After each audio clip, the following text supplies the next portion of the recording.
बेसार खाएर निको हुन्छ भने बेसार जेका लागि पनि निको हुन्छ, जेको पनि उपचार हो बेसार भन्ने पनि निस्के। बेसार उपचार होइन मात्रै होइन, कहिले कहिले बेसारले बिखको काम पनि गर्छ। तर एउटा एन्टिबायोटिक तत्त्व भएको, औषधीय गुण भएको तत्त्व हो बेसार भनिएको। त्यसको अर्थ कुनै पनि चिजको साइड इफेक्ट हुँदैन, अथवा कति बेर खाना हुन्छ कति बेर खाना हुँदैन भन्ने कुरा त हुँदैन। बेसार पनि कोही कोही अवस्थामा खाना हुँदैन। रक्त अल्पता भएको छ भने बेसार खाना हुँदैन, जन्डिस लागेको छ भने बेसार खाना हुँदैन, गर्भवती महिलाले बेसार खाना हुँदैन, सुत्केरी महिलाले बेसार खाना हुँदैन। यदि आइरनको कमी, ब्लडको कमी छ भने खाना हुँदैन। यस्ता अनेक स्थिति हुन्छन् जसमा बेसार खाना हुँदैन।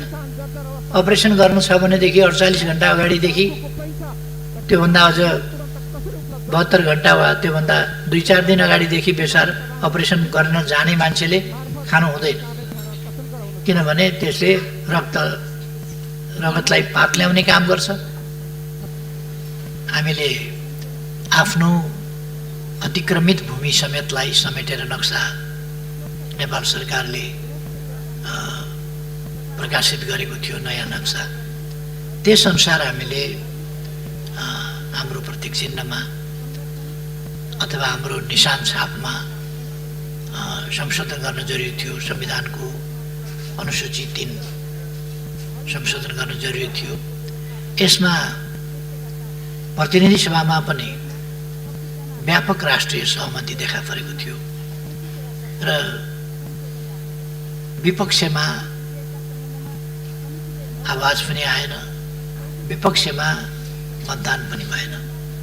राष्ट्रिय सभाबाट त्यस्तै जुन सोलिडारिटी देखिएको छ, ऐक्यबद्धता देखिएको छ, राष्ट्र एक भएको छ र राष्ट्र एउटा नयाँ उचाइ, नयाँ उपलब्धि इतिहासमा कि यस ढङ्गले सर्वसम्मत बनेको छ।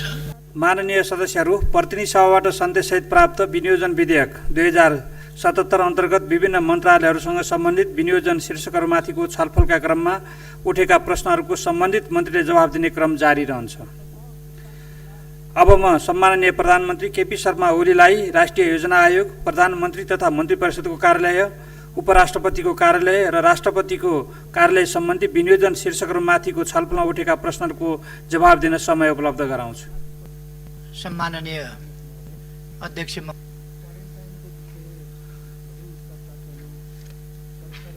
म केही संक्षिप्तमा प्रधानमन्त्री तथा मन्त्री परिषदको कार्य, विभिन्न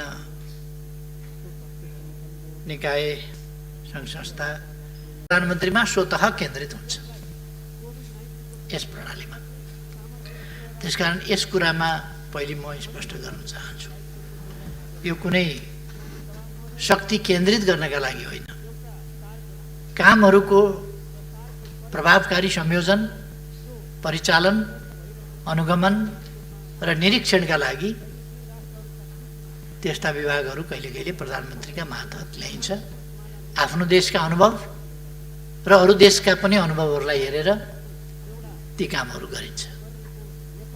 त्यसर्थ अन्यथा कुनै हिसाबले हो भन्ने कुरा नसोच्न म मान्यजीहरूलाई आग्रह गर्न चाहन्छु। जहाँसम्म बजेटको विनियोजनको कुरा छ, यी जुन प्रधानमन्त्री कार्यालय मातहतका थिए, पहिलेदेखि रहेका थिए, तिनीहरूको प्रभावकारिता अभिवृद्धि भएकै छ र अहिले जो पछिल्लो समयमा प्रधानमन्त्री कार्यालय मातहत ल्याइए भनेका विभागहरू वा अरू निकायहरू, तिनीहरू प्रभावकारी भएका छन् र तिनको कामको नतिजा देखिएको छ। यसपटकको विनियोजन समयानुकूल, उपयुक्त र उचित छ। त्यसकारण यसमा कुनै प्रकारको दुविधा मान्यजीहरूले नलिनु भए हुन्छ भनेर म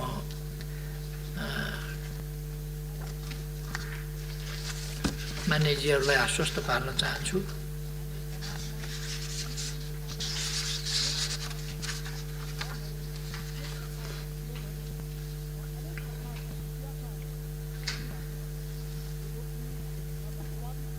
मान्यजीहरूले जिज्ञासा उठाउनु भएको छ कोरोनाको सम्बन्धमा चासो चिन्ता सरकार राख्नु भएको छ। अरू विषयहरूमा पनि चासो चिन्ता सरकार राख्नु भएको छ। शान्ति सुरक्षाको सम्बन्धमा राख्नु भएको छ, भ्रष्टाचार नियन्त्रणको सम्बन्धमा राख्नु भएको छ।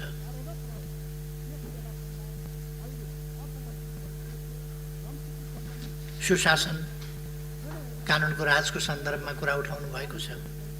यी सबै कुराहरूको सन्दर्भमा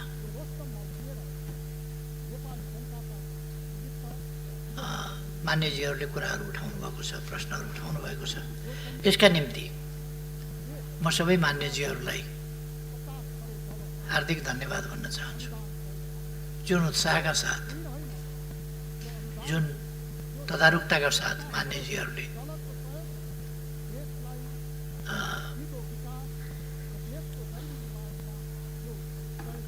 बजेटको विनियोजनको सन्दर्भमा, बजेटको सन्दर्भमा छलफलमा भाग लिनुभएको छ, जिज्ञासाहरू राख्नु भएको छ। यो स्पष्ट हुनका लागि राख्नु भएको छ भन्ने मैले ठानेको छु र म खुसी व्यक्त गर्न चाहन्छु, धन्यवाद भन्न चाहन्छु।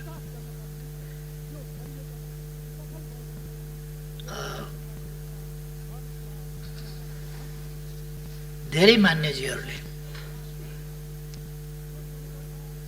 अहिलेको जुन देशका लागि पनि गम्भीर समस्याको रूपमा देखा परेको र विश्वकै लागि एउटा गम्भीर समस्याको रूपमा देखा परेको कोरोनाको समस्या छ, त्यस विषयमा मान्यजीहरूले उठाउनु भएको छ जिज्ञासा। यस सम्बन्धमा म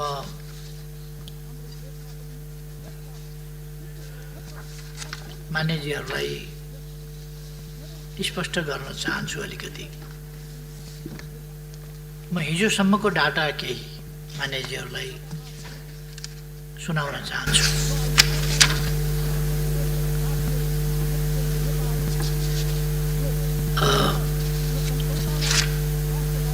अहिलेसम्म कुल संक्रमित संख्या 7177 छ। त्यसमध्ये निको भएर घर फर्किएका, डिस्चार्ज भएकाहरू 1167 छ। यो हिजोसम्मको डाटा हो, आजको मैले लिएको छैन। एक्टिभ केसहरू 5990 छन् र निधन भएकाको संख्या 20 जना छ। यसमा फेरि म एकपल्ट दोहोऱ्याउन चाहन्छु। मैले यसो भनिरहँदा कतिपयले यसलाई त्यति के कारणले हो यथार्थ भन्दाखेरि अलिकति रुचिकर मान्नु भएको छैन कतिपयले। म जान्दिनँ के कारणले हो, तर यो 20 जनाको जुन निधन भएको छ त्यसमध्ये कोरोनाकै कारणले निधन भएको भन्दा पनि यो 20 जनाको संख्या हामीले किन भन्नु पर्यो भने जुनसुकै कारणले निधन भएको भए पनि यदि कोरोना संक्रमित भेटियो भने, पाइयो भने, त्यस्तो अवस्थामा कोरोनाबाटै निधन भएको भनेर मान्नुपर्छ भन्ने विश्व स्वास्थ्य संगठनको त्यो निर्देश छ, त्यो मापदण्ड बनाएको छ विश्व स्वास्थ्य संगठनले। त्यसकारण अरू विभिन्न कारणले मरेको छ भने पनि, विभिन्न बिमारीले मरेको छ भने पनि त्यस्ता केसहरू हामीले अधिकांश केसहरू त्यस्तै देखेका छौँ। एकाध 2-3 केसहरू हुनसक्छ कोरोनाकै कारणले निधन भएको, नत्र भने अन्य कारणले निधन भएको तर कोरोना पनि छोएको अवस्था हो। र मृत्यु हुनेको संख्या ठुलो हुनुपर्थ्यो भनेको होइन, तर पनि कोरोनाको कारणले मृत्यु हुनेको संख्या पनि यति होइन। यो मान्न परेको हो हामीले एउटा स्वास्थ्य संगठनको त्यस मापदण्डको कारणले। त्यसर्थ हाम्रो उपचार विधि र यो हाम्रो प्रतिरोध क्षमता आदि कुराहरूको कारणले निधन हुनेको संख्या धेरै कम छ। अथवा प्रति 10 लाखमा 0.7%। यो संसारका धेरै देशहरूभन्दा अत्यन्तै न्यून हो। फेरि पनि प्रति 10 लाखमा संक्रमित संख्या 247 रहेको छ। धेरै देशहरूको भन्दा यो कमै संख्या हो। टोटल टेस्टको हिसाबले हामीले 3,83,315 टेस्ट गरेका छौँ र प्रति 10 लाखमा परीक्षण संख्या 13,166 छ, जो अरू धेरै देशहरूभन्दा हाम्रो स्थिति राम्रो छ। र साउथ एसियामा भन्ने हो भने भुटानभन्दा पछाडि हाम्रै अवस्था, हामी नै माथि छौँ देशमा। अहिलेसम्म देशमा कम्युनिटीमा संक्रमण फेरि पनि कम रहेको छ। ठुलो संख्या हामी सबैलाई थाहा छ। असाधारण ढङ्गले हाम्रो क्षमता, हाम्रो तयारी कुनै पनि हिसाबमा भन्दा बढी बाहिरबाट आउनेहरूको संख्या ठुलो छ, जसले गर्दाखेरि क्वारेन्टाइनमा टेस्ट नपुग्नु वा टेस्टको आवश्यक मात्रामा क्वारेन्टाइनमा टेस्ट गर्न नसकिनु वा प्रतीक्षा गर्न पर्नु वा स्वाब कलेक्सन त्यो एउटा डम्पिङ भएको जस्तो स्थितिमा त्यो क्युमा रहनु, हाम्रो क्षमताले लगातार नभ्याउनु जस्ता कुराहरू, अथवा क्वारेन्टाइनको उचित प्रबन्ध पुगेन भन्ने साथीहरूको गुनासो छ। कतिपय ठाउँमा त्यो कुरा हो। किन त्यस्तो भयो त भन्दा हामीले देशभित्रको वा बाहिरको फाटाफुट्टा आगमन अरू देशहरूको जस्तो फाटाफुट्टा आगमनको सामना गर्न पर्ने अवस्था रहेन। हामीले बाढीको जस्तो सामना गर्नु पर्यो। अरू देशहरूमा केही बाहिरबाट संक्रमित आउने र समुदायमा फैलाउने त्यसको सामना गर्नु पर्यो भने हाम्रो देशमा बाहिरबाट आउने संक्रमित आउनेहरूकै संख्या, आउनेहरूको संख्या अत्यन्तै ठुलो र संक्रमित भएरै आउनेहरूको संख्या ठुलो, जसले गर्दा हामीलाई परीक्षण गर्न पनि त्यत्रो संख्यामा एकैचोटि परीक्षण गर्न सजिलो रहेन। जस्तो भारतबाट मात्रै आउनेहरूको संख्या हामीले हेऱ्यौँ भने चैत महिनामा 12,657 थियो, वैशाखमा 11,749 जना रह्यो, जेठ महिनामा 2,41,862 जना भयो। जेठ महिना एउटै महिनामा 2,41,862 रह्यो। असारमा हामीले 3 गतेसम्मको हेऱ्यौँ भने अलिकति घट्दै आएको छ। 1 गते 1,04,10 1 गते, 2 गते 4,080, 3 गते 2,012 जनाको आगमन भएको छ। जम्मा असारमा हिजो 3 गतेसम्मको आँकडामा 7,502 जना हिजोसम्ममा आएका छन्। 3 गतेसम्ममा जेठ र असारमा हामीले हेऱ्यौँ भने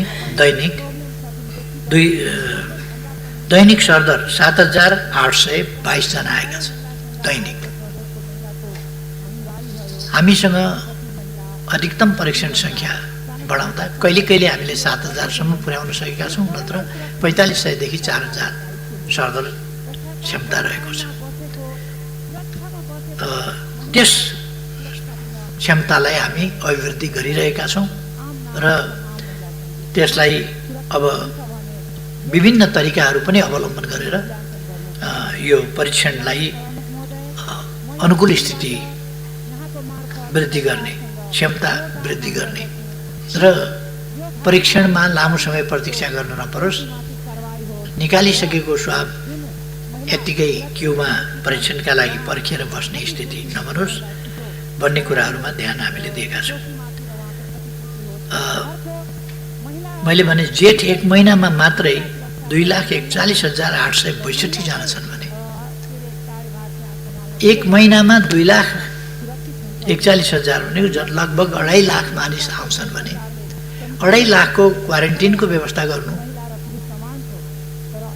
भन्न सजिलो छ, तर त्यो क्वारेन्टाइनको व्यवस्था गर्नु,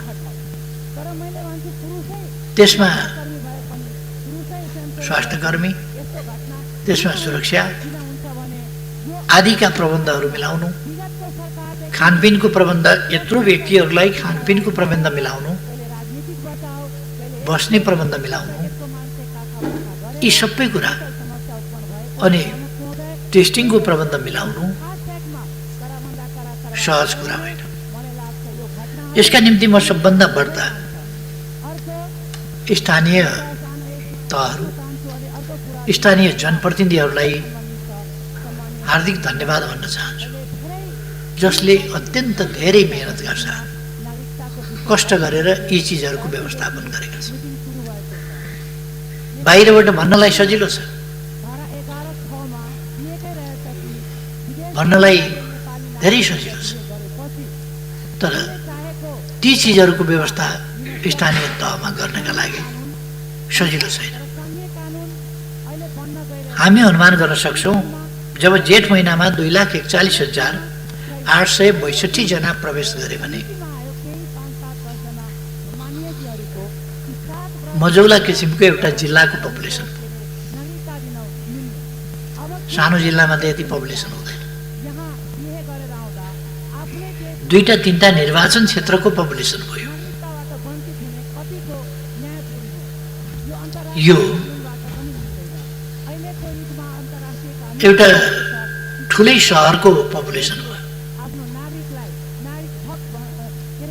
हाम्रा नगरपालिकाहरू, उपमहानगरपालिकाहरू होलान्,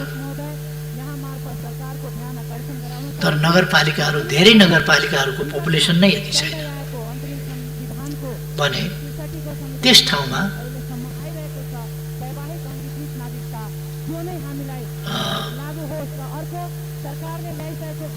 क्वारेन्टाइनका नियम, सोसल डिस्टेन्सिङ, त्यसका स्वास्थ्यका प्रबन्धहरू, यी सबै प्रबन्धहरू सहितको व्यवस्था गर्न भूमि, सामग्री, आर्थिक हिसाब किताब र त्यो सेवा उपलब्ध गराउने जनशक्ति, यो हामीले यथार्थपरक ढङ्गले परिकल्पना गरौँ त। यदि हामीले एउटा जिल्लाको कुरा गर्यौँ भने बाँकेको नेपालगञ्ज सहरमा यदि 50,000 को जनसङ्ख्या छ भने, अथवा 1 लाख को जनसङ्ख्या छ भने,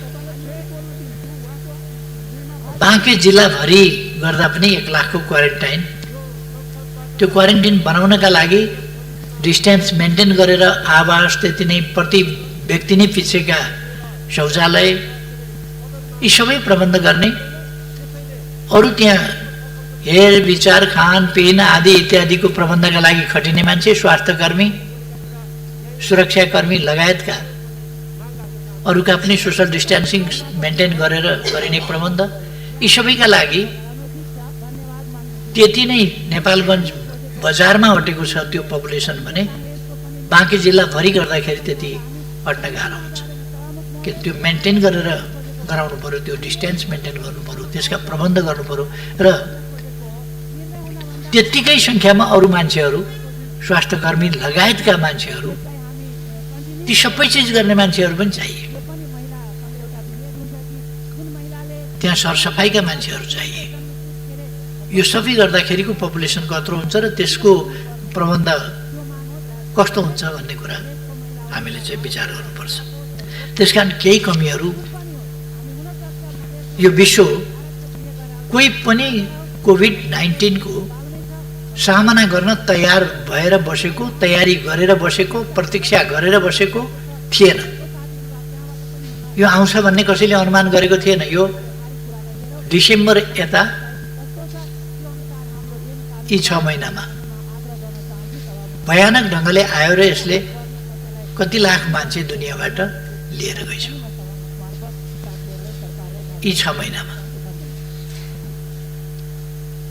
कति लाख मान्छे संक्रमित छ, संख्या बढ्दो छ र हाम्रैमा पनि यो संख्या बढ्दो छ।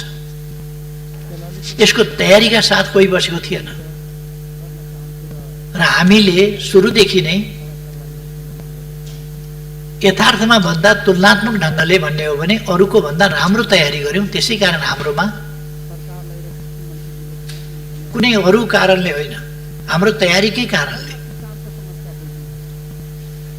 संक्रमितहरूको संख्या पनि कम छ। यो त बाहिरबाट हामीले भारतबाट रोक्नै नसक्ने गरी फ्लो 1 महिनामा जब 2,44,000 को संख्यामा आउँछ भने यो त रोक्नै नसक्ने खालको, थाम्नै नसक्ने खालको फ्लो हो। तर पनि हामीले थाम्यौं, हामी प्रबन्ध गरिरहेका छौँ। कुनै फोरकास्ट यस्तो गर्न सकिँदैन र त्यस्तो तयारी पनि गर्न सकिँदैन। हामीले तयारी नगरेको होइन। यति ठुलो संख्यामा अहिले पनि 1.5 लाख भन्दा बढी नै संख्यामा क्वारेन्टिनमा मानिसहरू छन्। तीव्रताका साथ स्वाब टेस्टहरू भइरहेका छन्, गर्न नखोजेको छैन। भनेका बेला सामग्री उपलब्ध छैनन्। अहिले पनि दुनियाँमा भनेका बेला सामग्री अब निर्माण हुन थालेका छन्, अब उपलब्ध हुन थालेका छन्। सुरुमा कस्तो भयो? कहिले मलेरियाको औषधि खाऊ भनेको छ, कसले के गर भनेको छ, मान्छेलाई थुमथुम्याउन, चित्त बुझाउन सही। तर मान्छेले अनेक उपायहरू अवलम्बन गरेका छन् भने हाम्रो देशमा त हामीले धेरै उत्तम प्रबन्ध गरेका छौँ। सुरुदेखि लकडाउन गरेका छौँ, जसबाट संक्रमण हुन पाएको छैन। आइसोलेसनमा मान्छे राखेका छौँ, मास्क प्रयोग सिकाएका छौँ, साबुन पानीले हात धुन सिकाएका छौँ, साबुन पानी नपाएका ठाउँमा तातो पानीले भए पनि हात धुन सिकाएका छौँ। यद्यपि कतिपय यत्तिकै बुजुर्ग हुन खोज्ने, जानकार हुन खोज्नेहरूले त्यस्ता कुराहरूलाई उडाएका पनि छन्।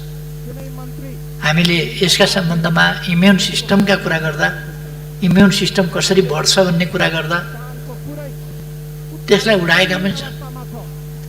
मैले सडकमा पनि देखेँ, कतिपयले बेसार खाएर निको हुन्छ भने बेसार जेका लागि पनि निको हुन्छ, जेको पनि उपचार हो बेसार भन्ने पनि निस्के। बेसार उपचार होइन मात्रै होइन, कहिले कहिले बेसारले बिखको काम पनि गर्छ। तर एउटा एन्टिबायोटिक तत्त्व भएको, औषधीय गुण भएको तत्त्व हो बेसार भनिएको। त्यसको अर्थ कुनै पनि चिजको साइड इफेक्ट हुँदैन, अथवा कति बेर खाना हुन्छ कति बेर खाना हुँदैन भन्ने कुरा त हुँदैन। बेसार पनि कोही कोही अवस्थामा खाना हुँदैन। रक्त अल्पता भएको छ भने बेसार खाना हुँदैन, जन्डिस लागेको छ भने बेसार खाना हुँदैन, गर्भवती महिलाले बेसार खाना हुँदैन, सुत्केरी महिलाले बेसार खाना हुँदैन। यदि आइरनको कमी, ब्लडको कमी छ भने खाना हुँदैन। यस्ता अनेक स्थिति हुन्छन् जसमा बेसार खाना हुँदैन।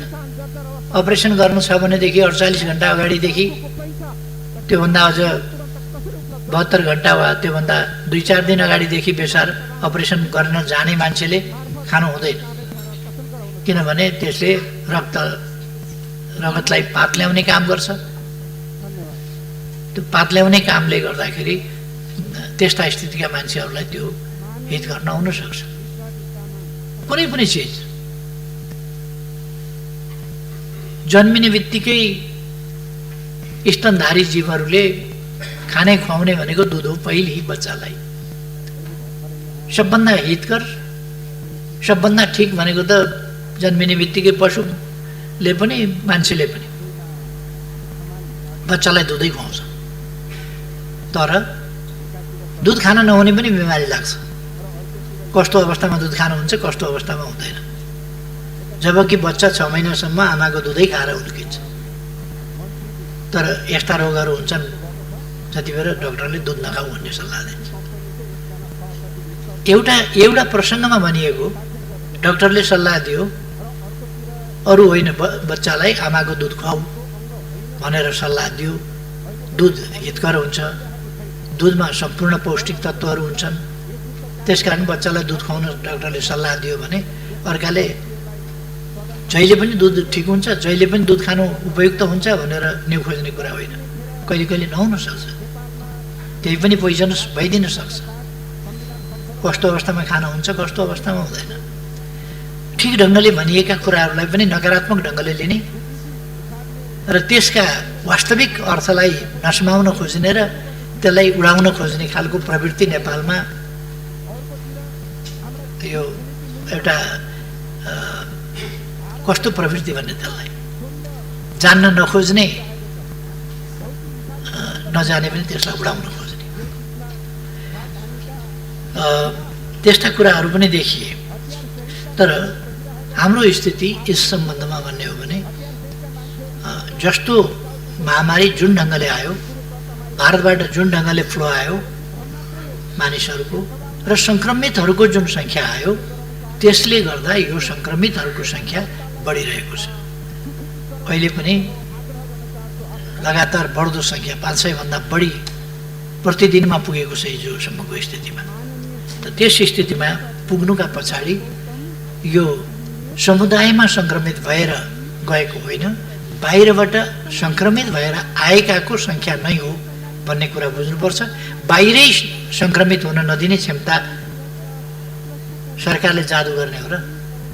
भारतमै हुँदाखेरि सङ्क्रमित हुन नपाउने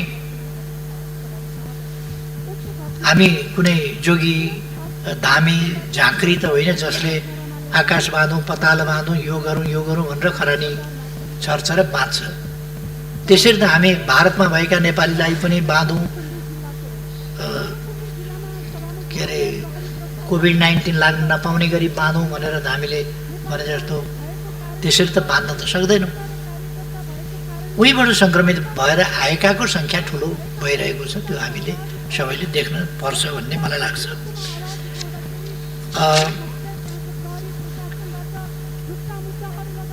बाहिर देशबाट किन ल्याइएन, किन आउन पाएनन् मान्छे भन्ने कुराको हकमा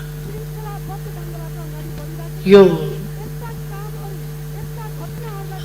भन्ने बित्तिकै अथवा कहीँ सुन्ने बित्तिकै यहाँ अप्ठ्यारो पर्यो भन्ने बित्तिकै विदेशबाट ल्याउन सजिलो हुँदैन। त्यसका निम्ति अनेक प्रबन्धहरू हुन्छ र हामी हल्लाका पछाडि जानु हुँदैन भन्ने म आग्रह गर्न चाहन्छु।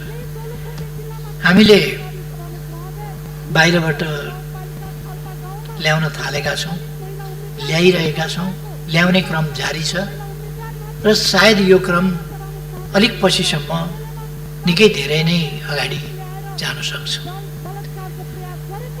हामीले यो ल्याउने कुरा दुईटा कुरासँग सम्बन्धित छ। एउटा, कोभिड सङ्क्रमित छ छैन टेस्ट गरेर ल्याउनु पर्ने, र कुनै कुनै देशले टेस्ट नगरिकन पठाइदिएको स्थिति पनि हुँदो रहेछ। अस्ति हामी युएईको सम्बन्धमा अलिकति अल्मल्यायौँ अथवा अल्मल्यायौँ, जे भने पनि टेस्ट नगरिकन मानिसहरू आए, जुन अन्तर्राष्ट्रिय WHO को मापदण्डमा त्यसरी पठाउन पाइँदैन। भारतबाट त कुरै छोडिदिउँ, भारतबाट त त्यो टेस्ट गरेर पठाउने कुराको अपेक्षै गर्न सकिँदैन, त्यो त एउटा हुल आएको मात्रै हो। जब एक महिनामा 2,41,862 जना आउँछन् त्यहाँ टेस्ट गरेर पठाउने भन्ने त्यो कुरै भएन। अरू देशहरूबाट हामीले टेस्ट गरेर ल्याउने गरेका छौँ। जापानबाट 13 जना ल्याएका छौँ, मलेसियाबाट 1 जना ल्याएका छौँ, म्यानमारबाट 26 जना ल्याएका छौँ, युएईबाट 169 जना ल्याएका छौँ, अस्ट्रेलियाबाट 11 जना ल्याएका छौँ, कुवेतबाट 484 जना 448 जना ल्याएका छौँ, अफगानिस्तानबाट 18 जना ल्याएका छौँ, बाङ्लादेशबाट 258 जना ल्याएका छौँ, हङकङबाट 7 जना ल्याएका छौँ, ओमानबाट 166 जना ल्याएका छौँ। यसरी 1117 जना जेठ 21 गतेदेखि असार 1 गतेसम्ममा हामीले ल्याएको सङ्ख्या यो हो बाहिरबाट। यहाँबाट पनि सङ्क्रमित हुन सक्छ, सङ्क्रमित आएका हुन सक्छन्। यसमा पनि हामी सतर्क हुन जरुरी छ र फेरि यहाँ पनि क्वारेन्टाइनको समस्या हुन्छ। भन्न सजिलो छ, तर 1117 जना मान्छेलाई क्वारेन्टाइन त्यही पनि सजिलो छैन। देशको अर्थतन्त्र, आर्थिक अवस्था, स्वास्थ्य क्षेत्रको स्थिति कस्तो थियो र त्यस ठाउँबाट हामीले अहिले यस अवस्थाको सामना गर्न कति प्रगति गरेका छौँ, कति व्यवस्था गरेका छौँ, ती कुराहरूलाई हामीले हेर्न पर्ने हुन्छ भनेर मैले चाहिँ राख्न खोजेको हुँ। अहिलेसम्ममा क्वारेन्टिनमा 1,08,336 जना, हिजोसम्म क्वारेन्टाइनमा रहेका व्यक्तिहरूको सङ्ख्या 1,08,336 जना रहेको छ। आइसोलेसनमा रहेकाहरूको सङ्ख्या 4,822 जना रहेको छ र त्यसै गरेर अस्पतालमा रहेकाहरूको सङ्ख्या 6,760 जना रहेको छ जो कोभिड-19बाट सङ्क्रमित छन्। हिजो 4:45 जाँदासम्मको यो रेकर्ड। प्रादेशिक हिसाबले सबभन्दा बढी क्वारेन्टिनमा 43,865 जना सुदूरपश्चिममा रहेका छन्। यो फोरकास्ट मैले सम्भवतः यसभन्दा अघिल्लो पल्ट बोल्दा पनि सुदूरपश्चिम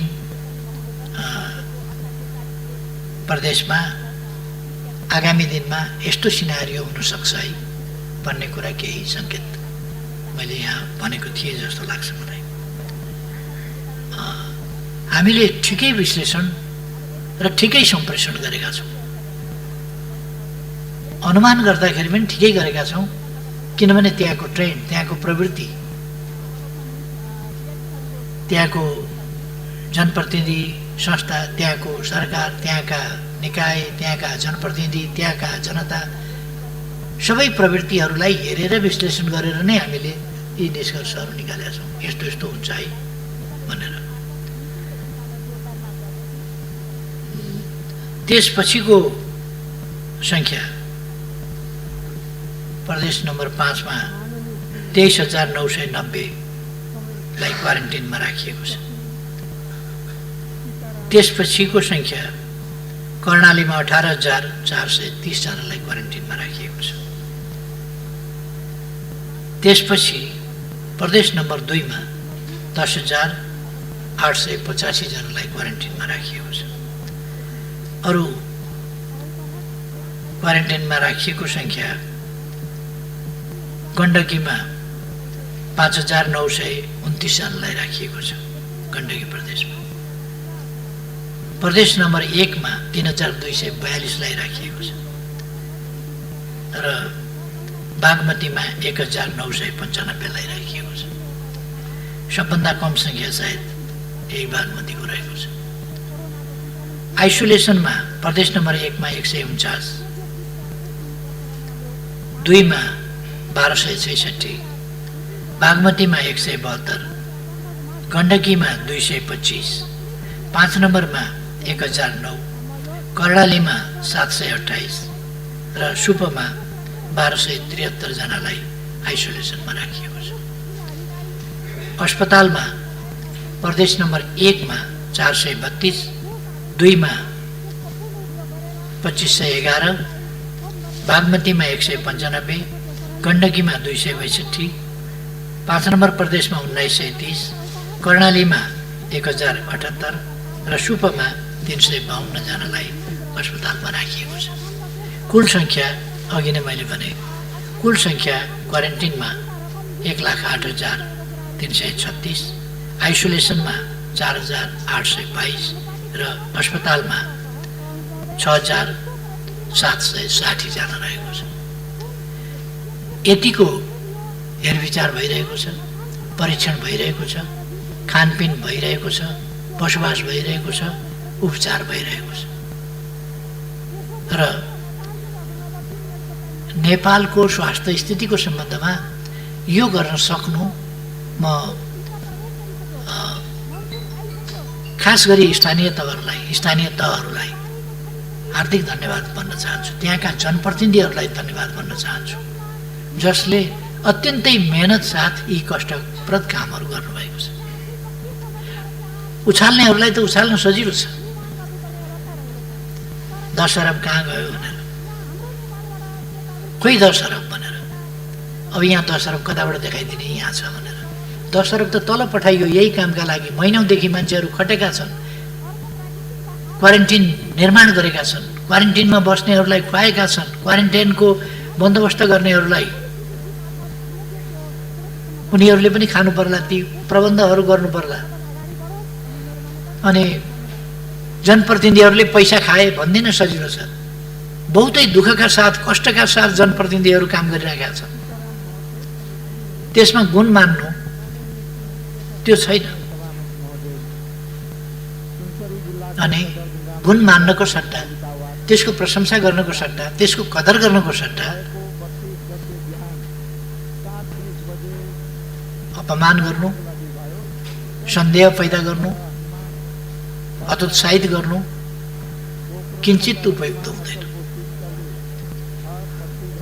म सबैलाई आग्रह गर्न चाहन्छु, 10 अरब भन्दा केही, 10 अरब भन्ने हल्ला चल्यो, 10 अरब भन्दा केही विभिन्न निकायमा खर्चका लागि पठाइएको छ। त्यसको पनि कान्तिपुर, शान्तिपुर आदिमा त्यसको हिसाब किताब पनि आइसकेको छ मोटामोटी। त्यसको मसिनो गरी हिसाब किताब आलेप मलेप भन्ने हुन्छ, आन्तरिक लेखा परीक्षण, महालेखा परीक्षण, यी सबै हुन्छन्। र ती कुरा गरिमामय संसदमा वार्षिक प्रतिवेदनको रूपमा आउँछ। रुजु, बेरुजु, नियमितता, अनियमितता, यी सबै कुराहरू आउँछन्। हरेक व्यक्तिलाई हरेक दिनका खर्च, देशभरि भएका खर्च, मान्छे काममा लागेका छन्, यहाँ कसैलाई चाहिँ खर्चको हिसाब चाहिएको छ। काममा ध्यान छैन, कामप्रतिको प्रशंसा छैन, परिस्थितिको गम्भीरता छैन, हिसाब किताब दैनिक चाहिएको छ। खोइ पैसा भनेर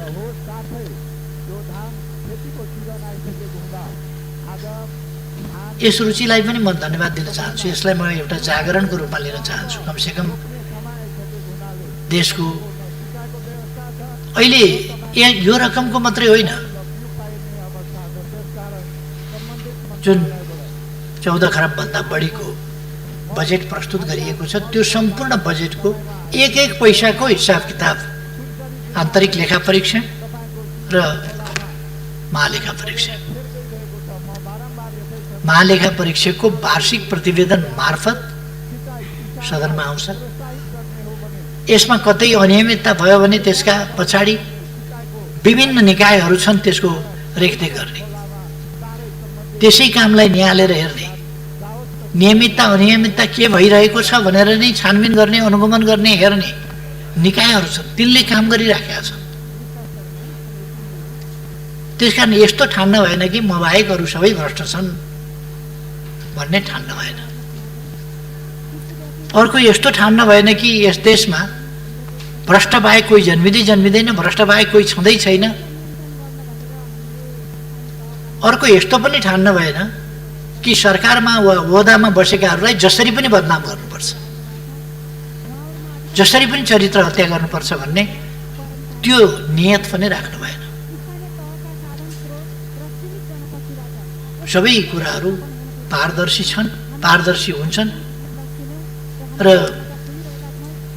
मैले अगाडिदेखि भनेको छु, म भ्रष्टाचार गर्दिनँ, गर्न पनि दिन्न, कसैलाई भ्रष्टाचार गर्न दिँदैन। यदि कोही भ्रष्टाचार भएको पाइन्छ भने हरेक कुराको शङ्का लागेर होइन, शङ्का नलागेर पनि छानबिन हुन्छ, शङ्का नलागेर पनि हिसाब किताब चुस्त दुरुस्त राख्नुपर्छ, शङ्का नलागे पनि हिसाब किताब चुस्त दुरुस्तै देखिनुपर्छ, शङ्का नलागे पनि हिसाब किताब माग गरिन्छ, हिसाब किताब हेरिन्छ, हिसाब किताब हेर्ने निकाय छन् र तिनीहरूले हेर्छन्। मैले मान्छेहरूका अभिव्यक्तिहरू सुन्छु, भाषण गरेको सुन्छु।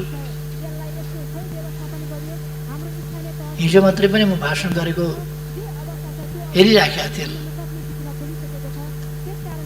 त्यो भाषण गरेको सुन्दाखेरि अचम्म लाग्यो। आन्तरिक लेखा परीक्षक, महालेखा परीक्षक आदि इत्यादि छानबिन हुन्छ, हिसाब किताब हुन्छ, त्यो जाँच हुन्छ। यस्तो हिसाब किताब मिलाएर खान कसलाई आउँदैन? त्यो त हामीलाई पनि आउँछ। अनि गर्नु के त उहाँलाई पनि आउँछ भने भनेको के? अनि जाँच्ने कसले त? जाँच्ने निकायले नजाँच्ने कसले जाँच्ने त? कि नेपाली जनता सबै क्वारेन्टाइनमा जाउँ जाँच गर्न? त्यहाँ भ्रष्टाचार भयो कि भएन भनेर हेर्न सबै जाने? त्यस्तो त हुँदैन। त्यस कारण यो अनावश्यक ढङ्गले यस्ता विषयहरू, सामान किन किनिएन, छिटो बाटोबाट किन किनिएन, बिमारी मर्न आँट्यो, बिमारी मरिसकेपछि अनि औषधि ल्याउने, छिटो किन्नु पर्यो नि छिटो बाटोबाट यस्तो बेलामा। अनि छिटो बाटोबाट किनेपछि खोइ टेन्डरको प्रक्रिया पुर्याएको, मिलीभगत गरेर खाइयो। यहाँ फेरि अर्को कुरा, कसै गरे पनि नहुने यस्तो खालको कुरा हुन भएन। यति बेला छोटो प्रक्रियाबाटै खरिद गरिन्छ, छोटो प्रक्रियाबाटै खरिद गर्ने हो। कतिपय व्यापारीहरू आन्तरिक प्रतिस्पर्धामा आउँछन्, त्यो प्रतिस्पर्धाबाट गरिने हो। प्रतिस्पर्धा गर्न नभ्याएदेखि अधिकार प्राप्त अधिकारीले बजार मूल्य के छ ती सबै हेरेर छोटो प्रक्रियाबाट खरिद गर्न सक्दछ। आवश्यकता औचित्य हेरेर यो विशेष परिस्थितिमा विशेष ढङ्गले गर्न सक्दछ। यदि त्यस्तोमा त्यस नाममा अनियमितता गर्यो भने यस्तो नोभल कोरोना भाइरसबाट आक्रान्त भएर दुनियाँ पीडित भएका बेला, देश पीडित भएका बेला, मानव जाति माथिको यस्तो अस्तित्व आएका बेला पनि कसैले भ्रष्टाचार गर्छ, भ्रष्टाचारमा लिप्त हुन्छ। देश र जनताको हित हेर्ने होइन, यस्ता बेला आफ्नो हित हेर्छ। राष्ट्रको बजेट मारेर देश र जनताप्रति बेइमानी गरेर आफू कमाउने धन्दामा लाग्छ भने त्यस्तालाई कडाभन्दा कडा कानुन गरिन्छ, सजाय गरिन्छ। म त्यो स्पष्ट पार्न चाहन्छु। अब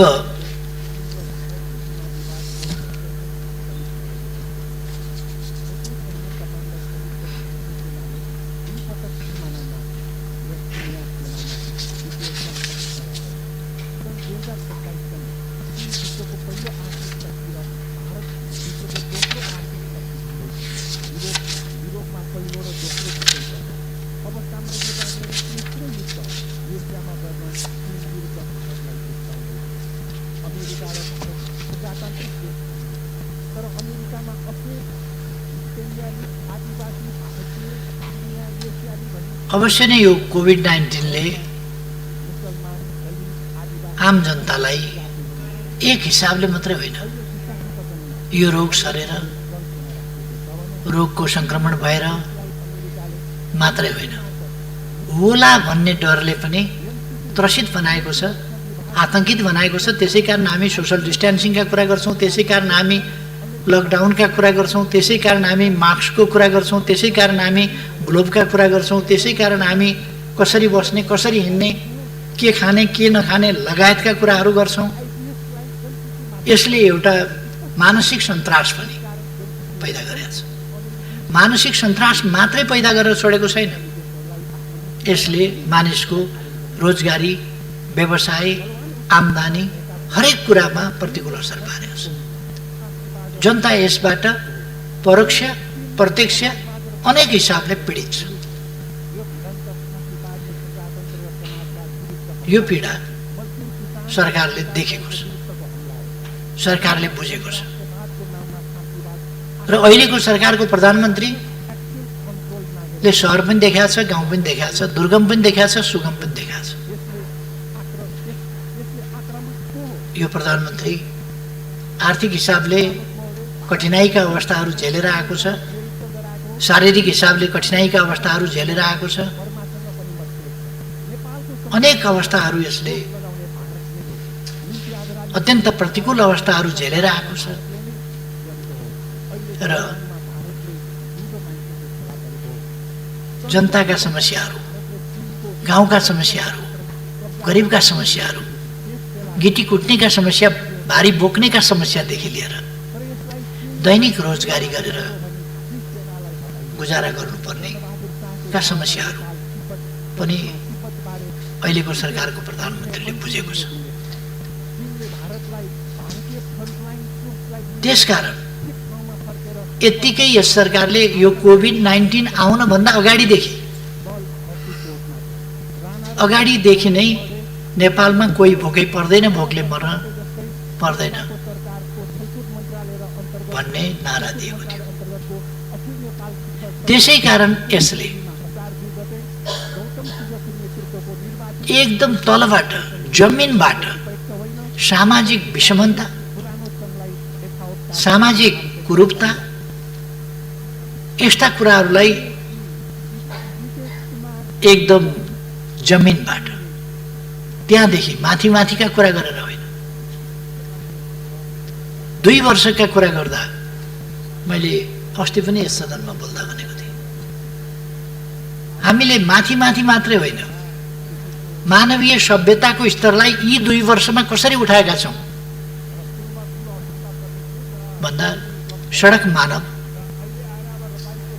2 वर्ष अगाडिसम्म तपाईँले सडकमा हिँड्दाखेरि पेटीमा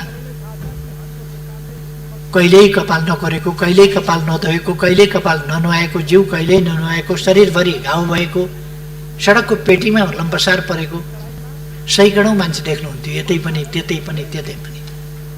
सडकभरि भिखमङ्गाहरू, बजारभरि भिखमङ्गाहरू, पसल अगाडि अगाडि भिखमङ्गाहरू, त्यस्तो देख्नुहुन्थ्यो।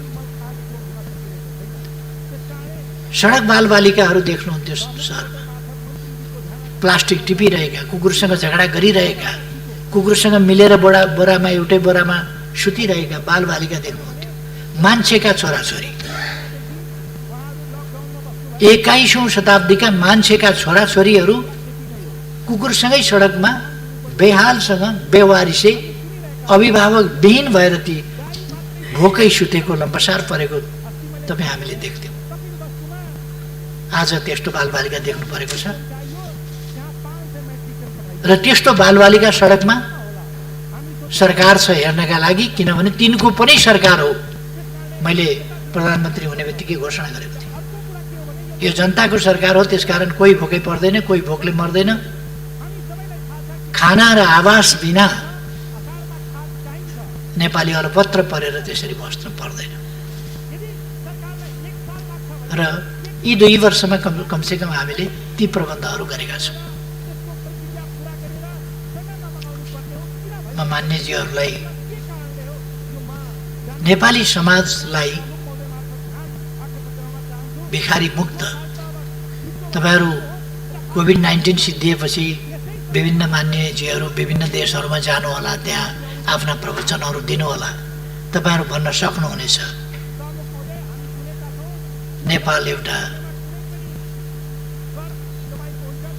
यो सडक बालबालिका नभएको, त्यसबाट मुक्त भएको देश हो, भिखारी मुक्त देश हो। नेपालमा बाँच्नका लागि कसैले हात थापेर, टोकरी थापेर, एउटा पात्र थापेर भिखमङ्गा भएर गिडगिडाउनु पर्दैन कसैका लागि। कुनै महिलाले एउटा बच्चा बोकेर बाबुजी भोक लगाए भन्नु पर्दैन, कुछ खाने के लिए दीजिए भन्नु पर्दैन। यो अवस्था नेपालमा छैन। यो बेगर फ्री देश हो, सडक मानव रहित देश हो नेपाल भन्न सक्नुहुन्छ। पहिलेको भन्दा हामीले जनस्तरबाट कसरी परिवर्तन ल्याएका छौँ त्यो कुरा देख्न सक्नुहुन्छ। अहिले केही समस्याहरू छन् जो यस्तो समस्याहरू छन्, आम समस्याहरू छन् जसलाई हामीले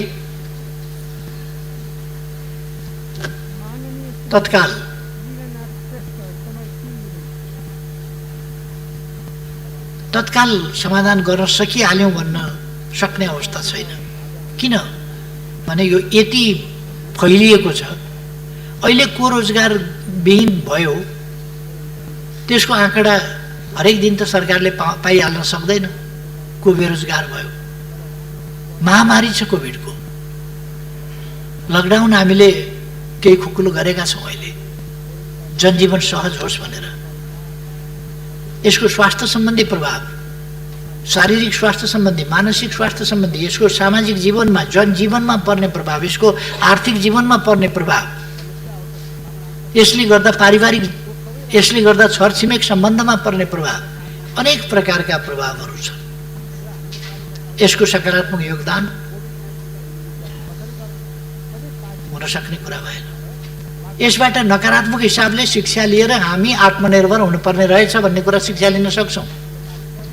हामी विदेशतिर दौड्ने भन्दा हाम्रा खेतबारीहरू हराभरा बनाएर आम्दानी गर्न सकिन्छ। त्यतापट्टि लाग्नुपर्ने रहेछ। अन्त गयो भने भन्या बेला आउन नपाइने, अलपत्र परिने सम्भावना हुने रहेछ। त्यसकारण अन्त जाने प्रवृत्ति भन्दा पनि ज्ञान आर्जन गर्न, धन आर्जन गर्न केही समयका लागि बाहिर जानु एउटा कुरा हुन्छ, तर राम्रो धन आर्जन गर्न पो जाने त खालि अरूको देशको सेवा गर्न, अरूको देशको विकासका लागि हामी जाने होइन। यस सम्बन्धमा हामीले नकारात्मक रूपमा यसको शिक्षा लिन सकौँला, तर यसले केही पनि सकारात्मक योगदान गर्दैन। त्यसकारण हाम्रो जनजीवनमा प्रतिकूल असर पारेकै छ। त्यसलाई हामीले बुझ्नुपर्छ र त्यसको समाधान गर्न सरकार दत्तचित्त भएर लागेको छ। सरकार कुनै खेलबाड गरिरहेको छैन र खेलबाड गर्दैन।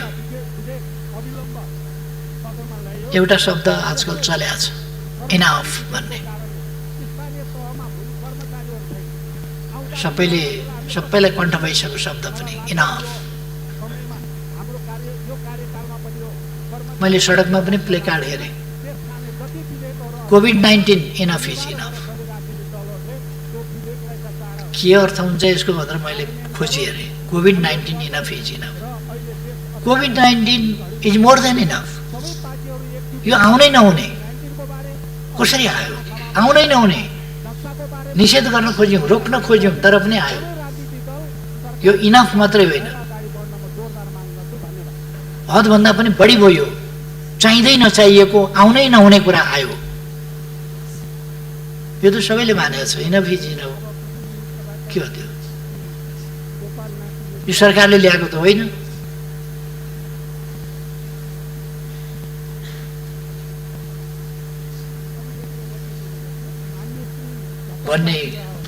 भन्दै जाने सन्दर्भमा कतिपय मान्यजीहरूले पनि इनफ भएन र भनेर प्रश्न गर्नुभएको छ। कति हाम्रो समाज यही हो। समाजका मान्छे हामी हौँ, हामी जस्तै हुन्। कोही राम्रा छन्, कोही खराब पनि छन्। त्यसै कारण हामीले कानुन बनाएका छौँ, सुरक्षा प्रबन्ध गरेका छौँ, प्रहरी बनाएका छौँ, हिरासत बनाएका छौँ, जेल बनाएका छौँ। जेल किन बनाएका? नुवाकोटमा नयाँ जेल बन्दैछ, किन बनेको? सम्झाएर मात्रै हुन्थ्यो, अपराध हुँदैन थियो। सम्झाउँदा बुझाउँदा मात्रै भने हामी प्रवचन चलाउँथ्यौँ, रेडियो टेलिभिजनबाट प्रवचन चलाउँथ्यौँ, अरू ठाउँबाट प्रवचन चलाउँथ्यौँ। ज्ञान गुणका कुरा गुरुहरू, पण्डितहरू, जानकारहरू, धर्मशास्त्रका ज्ञाताहरू, यो लोक परलोक सबै बुझाउन सक्नेहरूका प्रवचन चलाउँथ्यौँ। मान्छे सप्रिन्थ्यो होला, जेल बनाउनु पर्ने थिएन। तर कतिपयलाई जति प्रवचन दिए पनि एउटा हिन्दीमा भनाइ छ, भैँसकै आगे बिन बजाए भैँस रहे बौराए। भैँसीका अगाडि बिन बजाइराख्यो, भैँसी चाहिँ उघ्राएर बसेर म्याम गरेर। कतिपयलाई त्यस्तै हुन्छ, सिकायो तर उसले त्यो बुझ्दैन, बुझ्न चाहँदैन, बुझ्न मान्दैन र आफ्नो गलत काम गर्छ। दुःखद घटनाहरू घटेका छन्। तर ती दुःखद घटनाहरूप्रति सरकारको दृष्टिकोण के छ? सरकारले कसरी लिएको छ त्यसलाई? रुकुम घटना दुःखद घट्यो, त्यसभित्र अनेक अनुचित खालका चाहिँ सोचहरू होलान्, फिलिङ्स होलान्, भावनाहरू होलान् र गलत क्रियाकलाप हुँदै हो। कसरी भयो, के भयो, जसरी भए पनि मानिसहरू मारिए। यसमा सरकारमाथि हमला गर्नुपर्ने विषय सरकारले त्यहाँ त्यसरी घटना घटाएको हो र? सरकारले के गरेको छ त्यसमा भन्दा तत्काल मानिसहरू गिरफ्तार गरेको छ, मुद्दा चलाएको छ, थुनेको छ। अब गर्नु पर्थ्यो के त सरकारले? अपराधी बचाउन खोजेको छ र सरकारले? गिरफ्तार गर्न लापरवाही गरेको छ र सरकारले? अथवा त्यो घटना राम्रो भयो भनेको छ र सरकारले? अथवा सामान्य घटना हो भनेको छ र सरकारले? यस्तो हुनु ठुलो कुरो होइन भनेको छ र सरकारले?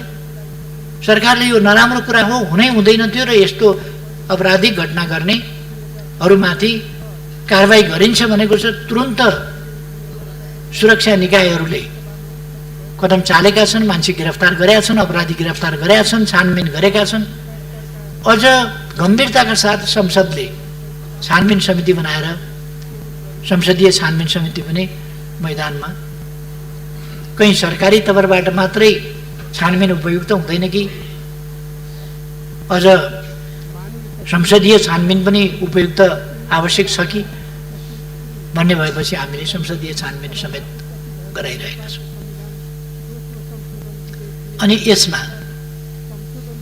सरकारको आलोचना गर्नुपर्ने ठाउँ कहाँनिर छ? एक ठाउँमा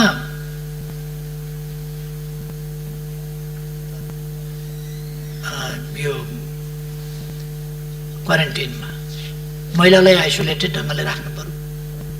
एकजना महिला हुनुहुन्थ्यो, आइसोलेटेड ढङ्गले राख्नु पर्यो, राखियो। त्यहीँबाट खटाएका व्यक्तिहरू एकजना होइन 3 जना खटाएका। त्यतिमा त लाज शरम पनि हुनुपर्ने मान्छेलाई। तर अब मान्छे नभएपछि तिनीहरूलाई पशु भन्न मिल्दैन, किन पशु त्यति घटिया हुँदैन, पशुले त्यस्तो घटिया व्यवहार गर्दैन। त्यस प्रकारका अपराधिक प्रवृत्तिका मान्छेहरू पनि हुँदा रहेछन्। त्यसको प्रिकसन नगरिएको होइन। एकजना मात्रै खटाएको भएदेखि एकजना महिला भएका ठाउँमा एकजना पुरुष किन खटाइयो, किन सुरक्षाको अलिक ध्यान दिइएन भन्ने कुरा हुन्थ्यो। 2 जना खटाएपछि पर्याप्त हुनुपर्ने 3 जना खटाएको छ। तर 3 जना अपराधिक मनोवृत्तिका कुकर्मीहरू निस्किए। बहुत दुःखको कुरा हो त्यो। मानव जातिका निम्ति एउटा कलङ्कको घटना हो, कलङ्कको प्रवृत्ति हो। त्यो प्रवृत्ति र त्यो व्यवहार अत्यन्तै जति निन्दा गर्दाखेरि पनि कम हुन्छ, दण्डनीय हो। र सरकारले उनीहरूलाई गिरफ्तार गर्ने, दण्ड दिने काम तत्काल प्रारम्भ गरेको छ। सरकारले गराएको घटना होइन त्यो। सरकारले कसरी लिएको छ भन्दा यो निन्दनीय घटना हो, नहुनु पर्थ्यो, दुःखद घटना हो र यस अपराधलाई क्षमा गर्न सकिँदैन, अक्षम्य। त्यसकारण यसलाई कारबाही गर्नुपर्छ। सरकारले कारबाही गरेको छ। यसतर्फ सरकारको ध्यान नगएको होइन। त्यसकारण अब सरकारले गर्नु पर्थ्यो के त थप? गिरफ्तार गर्ने, कारबाही गर्ने बाहेक भन्न सकिन्छ अझ धेरै सुरक्षाकर्मी राख्न पर्थ्यो।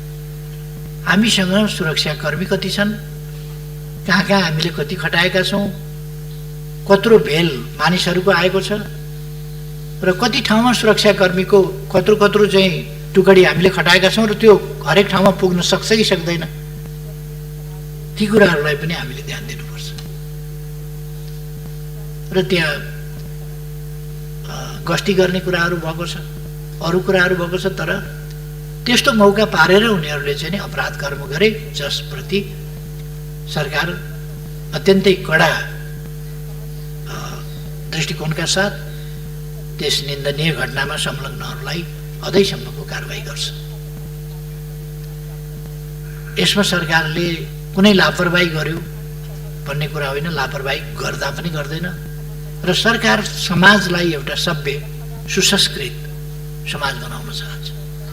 नेपाल एउटा सभ्य सुसंस्कृत सभ्यताबाट गुज्रिएर आएको र सांस्कृतिक उन्नति विकास गरेर आएको समाज हो। तर कोही कोही मानिसहरू अमानवीय दानवीय त्यस्ता खालका प्रवृत्तिका अपराधिक प्रवृत्तिका व्यक्तिहरू फेरि पनि समाजमा हुन्छन्। यो कुरा देखिरहेको छ। त्यसकारण सजगता अपनाउनुपर्छ, सतर्कता अपनाउनुपर्छ र कसैले अपराध गर्यो भने त्यस्ता अपराध कर्मीहरूलाई कडाभन्दा कडा कारबाही गर्नुपर्छ अपराध हेरिकन।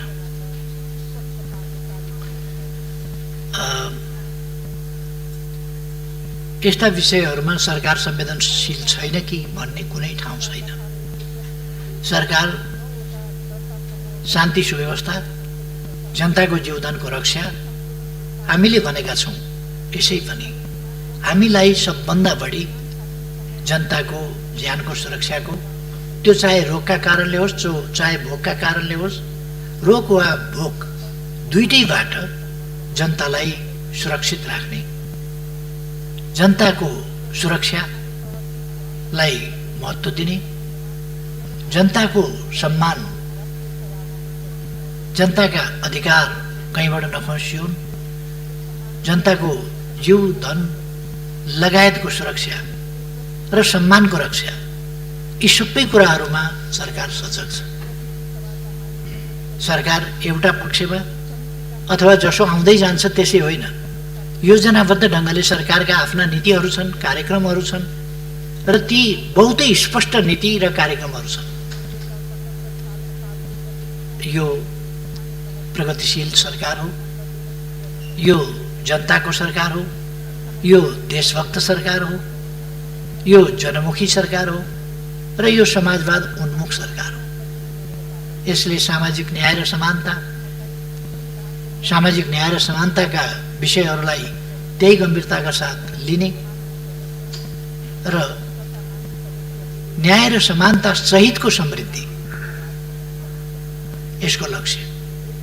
त्यसै कारण समृद्ध नेपाल सुखी नेपाली हामीले भनेका छौँ। र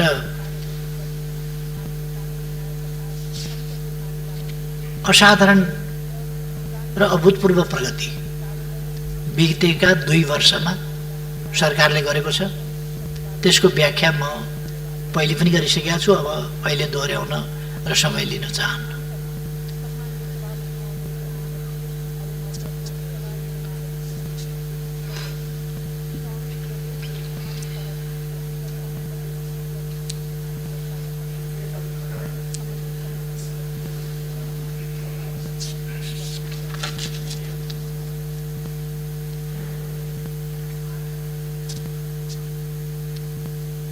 मान्य सदस्यहरू, अब विकास तथा प्रविधि समितिका मान्य सभापति श्री कल्याणी कुमारी खड्कालाई खानेपानी तथा सरसफाइ विधेयक सम्बन्धी समितिको प्रतिवेदन 2000। मान्यजीहरूले उठाएका मूल प्रश्नहरू मैले हेर्दा यिनै कुराहरूको सेरोफेरोमा मान्यजीहरूले प्रश्न उठाउनु भएको छ।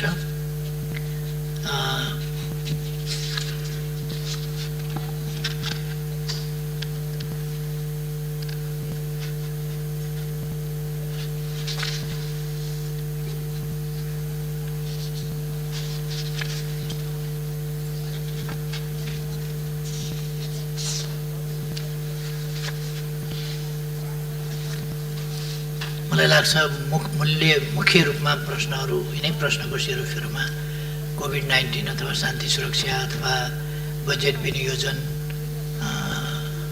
जस्ता कुराहरू अथवा टेस्टका कुराहरू अथवा क्वारेन्टिनका कुराहरू यिनै कुराहरूको सेरोफेरोमा मान्यजीहरूका प्रश्नहरू छलफलका क्रममा आएका थिए, जिज्ञासाहरू पनि आएका थिए। र म अर्को कुरा अलिकति यस सन्दर्भमा भन्न चाहन्छु। आज केही बेर अगाडि मात्रै यस गरिमामय सदनले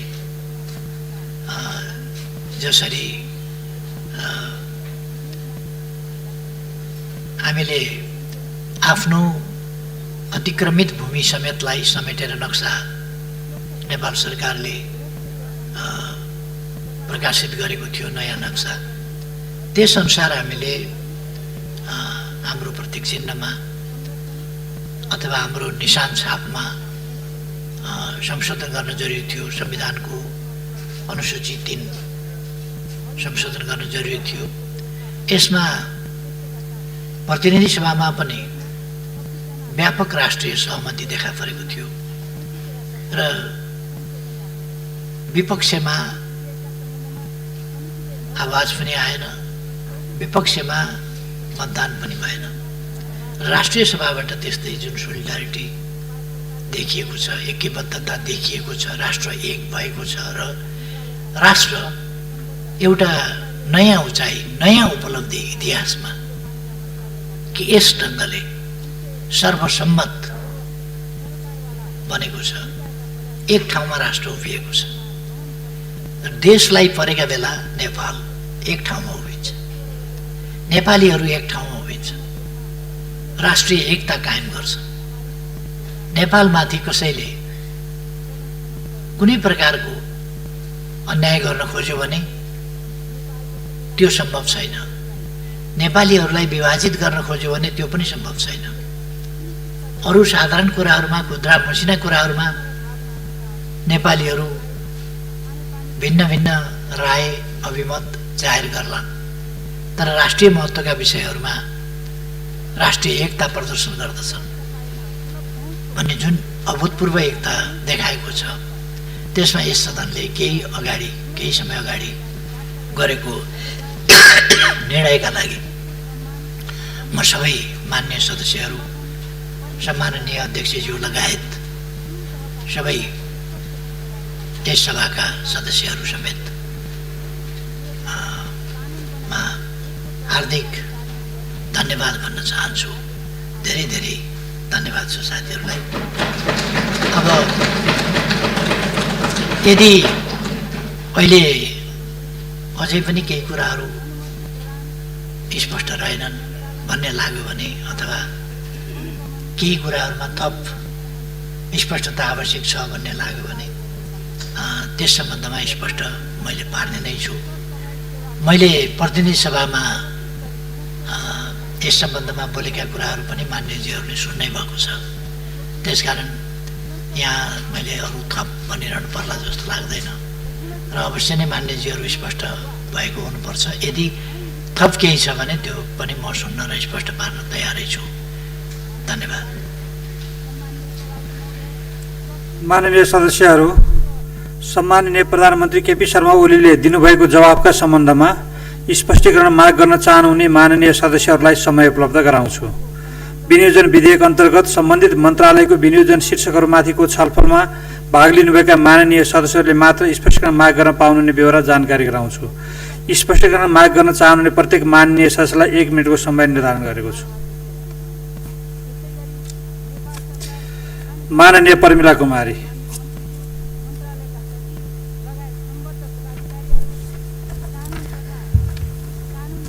सम्माननीय अध्यक्ष महोदय, महोत्तरी जिल्लाको समसी गाउँपालिकामा हिजो मात्र 24 घण्टामा 575 जना संक्रमित भएका छन्।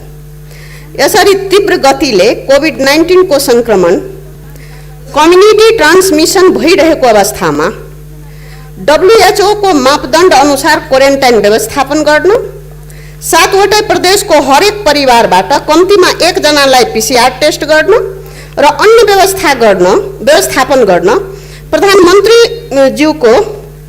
प्रधानमन्त्रीको कार्यालयमा अनावश्यक खर्चको लागि गरिएको विनियोजित बजेटलाई कोभिड-19 रोकथामको लागि विनियोजन गर्दा बेस हुन्छ। यसमा सामान्य प्रधानमन्त्रीज्यूको धारणा जान्न चाहन्छु। धन्यवाद। माननीय प्रकाश पन्त। सम्माननीय अध्यक्ष महोदय मार्फत सम्माननीय प्रधानमन्त्रीलाई मेरो जिज्ञासा क्वेसन छ। हामीले भनेको पनि प्रधानमन्त्री मुलुककै कार्यकारी प्रमुख हो। सबै मन्त्रालय विभागहरू प्रधानमन्त्री मात्र छँदैछन्, तसर्थ कुनैलाई नजिक कुनैलाई टाढा राख्नु भएन भन्ने नै हो। यो कुरामा हामी धेरै नजिक आइसक्यौँ र अब अरू कोरोनाका लागेर बितेका 19 जनाको त हिसाब किताब आयो, तर बाँकी हजारौँ मानिसहरू जो अब उपचार नपाएर बिते, कोही प्रसुति हुन नसकेर बिते, बाँकी थुप्रै मान्छेहरू चाहिँ मानसिक समस्याका निराशाका कारण आत्महत्या गरेर मरे। यिनीहरूको हिसाब किताब चाहिँ कहीँ पनि देखिएन। यसतर्फ पनि मैले सरकारको ध्यान आकर्षण गर्न चाहन्छु। धन्यवाद। माननीय अनिता देवकोटा। सम्मान्य अध्यक्षज्यू मार्फत सम्मान्य प्रधानमन्त्रीजीलाई प्रश्न गर्न चाहन्छु। अहिले क्वारेन्टाइन अत्यन्त अव्यवस्थित छ। क्वारेन्टाइनमा बिरामी नभएका पनि बिरामी हुनेछ र सुरक्षाको प्रत्याभूति छैन। त्यसैले त्यो महिलाहरू जुन क्वारेन्टाइनमा राखिन्छ तिनलाई विशेष सुरक्षाका साथ राख्नुपर्छ भन्ने मलाई लागेको छ। यसमा विशेष ध्यान जाओस् भनेर म प्रश्न गर्न चाहन्छु। त्यसैगरी प्रधानमन्त्रीज्यूले मुगुमा अभिभावकत्व लिएको विद्यार्थीहरू अहिले भर्चुअल शिक्षाको कुराहरू गइरहेको छ। स्कुल क्वारेन्टाइनमा छ। विद्यार्थीको घरमा टेलिफोन रेडियो पनि छैन, टेलिभिजन पनि छैन। भर्चुअल शिक्षा आकाशको फल आँखा तरुमर भन्ने स्थिति छ। के छ प्रधानमन्त्रीजीको यस बारेमा? त्यस्तै अरू विद्यार्थीहरूको बारेमा। माननीय सदस्यहरू, अब म माननीय सदस्यले सोध्नुभएको स्पष्टीकरणका सम्बन्धमा प्रश्न पार्न सम्माननीय प्रधानमन्त्री केपी शर्मा ओलीलाई समय उपलब्ध गराउँछु।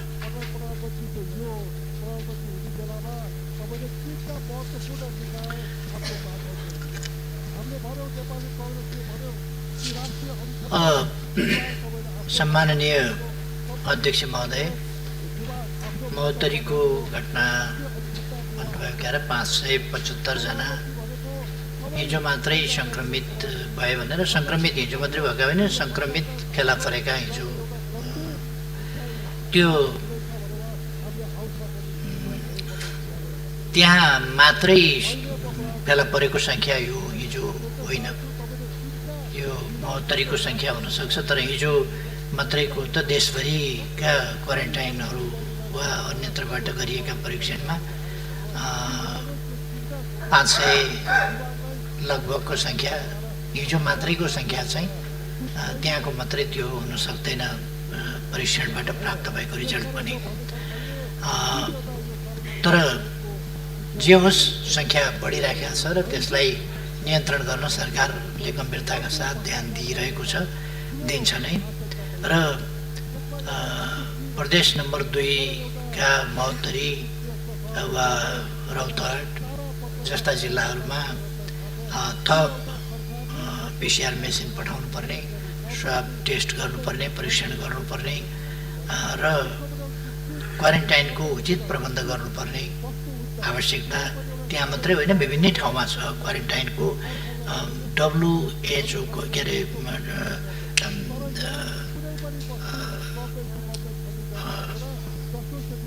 मान्यता अनुसार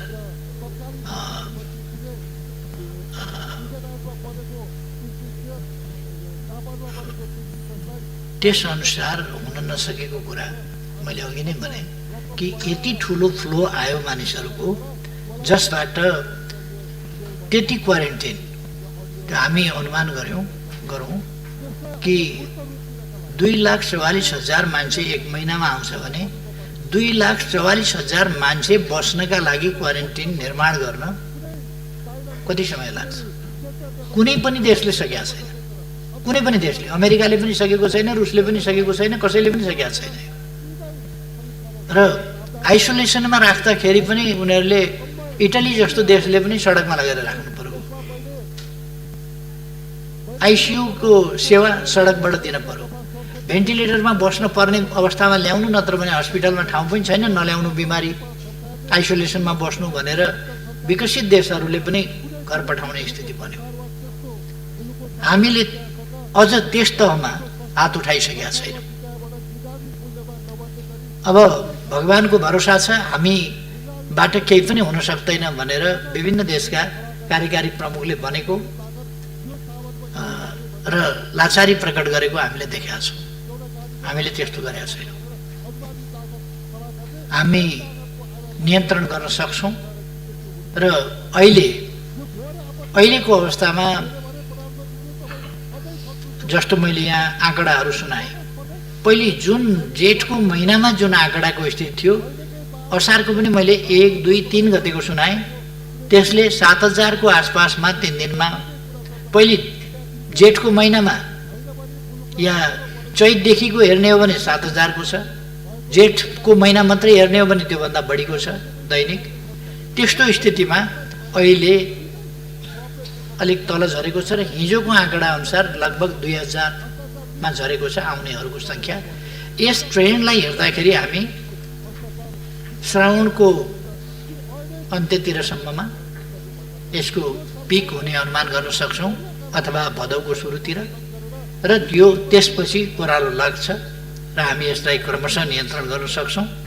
तर अर्को कुरा के छ भने हामीलाई पनि बुझ्नु पर्यो, हाम्रा आनीबानी पनि बुझ्नु पर्यो, हाम्रा संस्कार पनि बुझ्नु पर्यो।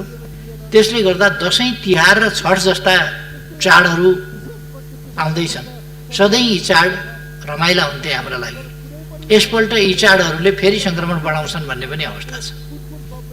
त्यसकारण यो खतराबाट हामी कति जोगिन सक्छौँ? यदि यस खतराले फेरि अलिकति हाम्रो ग्राफ बढाइदियो भने हामीले मङ्सिरमा फेरि ग्राफ अलिकति उँधो झर्दै गएको ग्राफ चाहिँ फेरि अलिकति मासतिर जान सक्छ र मङ्सिरको अन्तिमतिरबाट हामीले त्यस ग्राफलाई फेरि तल लान सक्छौँ र पुष माघसम्ममा हामी यसलाई नियन्त्रण गर्न सक्छौँ। फागुनको महिना सम्भवतः नियन्त्रणको महिना हुन्छ, तर हामीले सङ्क्रमितहरूलाई आउन सहज ढङ्गले नदिने, भारतको सिमानाबाट वारवारी आउन नपाउने स्थिति अथवा छिरेर कोही उम्केर जान नसक्ने स्थिति, त्यस बेलासम्म उपयुक्त क्वारेन्टाइनको पनि हामीले व्यवस्था गरिसक्ने अवस्था र बाहिरबाट आउनेलाई पनि क्वारेन्टाइनमा राख्ने अवस्था, कोही पनि उम्किएर चाहिँ समुदायमा जान नसक्ने स्थिति, त्यो बनायौँ भने हामीले अहिलेसम्मको हामीले गर्ने टेस्टिङ अथवा हामीले सङ्क्रमितहरूको गर्ने ट्रेसिङ, यी सबै कुराहरूलाई हामीले उपयुक्त ढङ्गले गर्न सक्छौँ र यसको रियालिस्टिक ढङ्गले हामीले हेर्दाखेरि असोज कार्तिक यो पारो चाहिँ धेरै तल घटेर जाने स्थिति बन्छ र अहिले बढे पनि हामीले यसलाई साउनसम्ममा नियन्त्रण गर्न सक्छौँ, किनभने सङ्क्रमितहरू आउने सङ्ख्याको कमी जसरी जुन मात्रामा भएको छ त्यसलाई हेर्दाखेरि हामी त्यो देख्न सक्छौँ।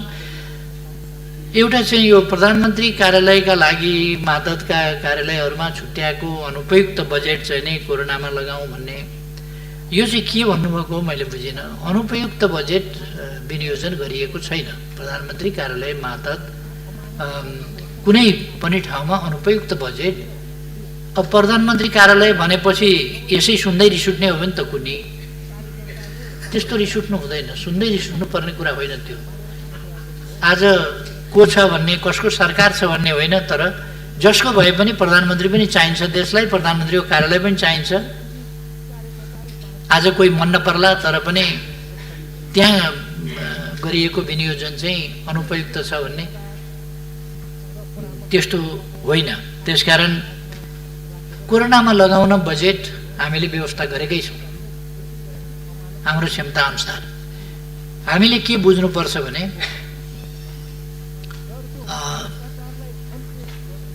यो बडो फेसनै चलेको छ, यहाँ मान्यज्यूले मात्रै भन्नुभएको होइन, यो अरूले पनि भन्छन्। प्रधानमन्त्री कार्यालय, प्रधानमन्त्री कार्यालय मातहतका निकायहरूमा गरिएको अनावश्यक खर्चको विनियोजन जुन छ त्यो चाहिँ कोरोनामा लगाइयोस् भनेर, त्यो प्रधानमन्त्री कार्यालय मातहतको यो फेसन जस्तो कुरा होइन। यो त्यसकारण म आग्रह गर्न चाहन्छु त्यस्तो अनुपयुक्त बजेट, अनावश्यक बजेट त्यहाँ विनियोजन गरिएको छैन। कोरोनाको लागि उपयुक्त बजेट, आवश्यक बजेट विनियोजन गरेर हामी नियन्त्रण गर्छौँ। त्यसो गर्दा कुनै संस्थाप्रति या कुनै त्यसभित्र पनि राजनीतिक आग्रह जस्तो कुराहरू झल्किनु वाञ्छनीय हुँदैन। म त्यतापट्टि मान्यज्यूको ध्यान आकर्षण गर्न चाहन्छु।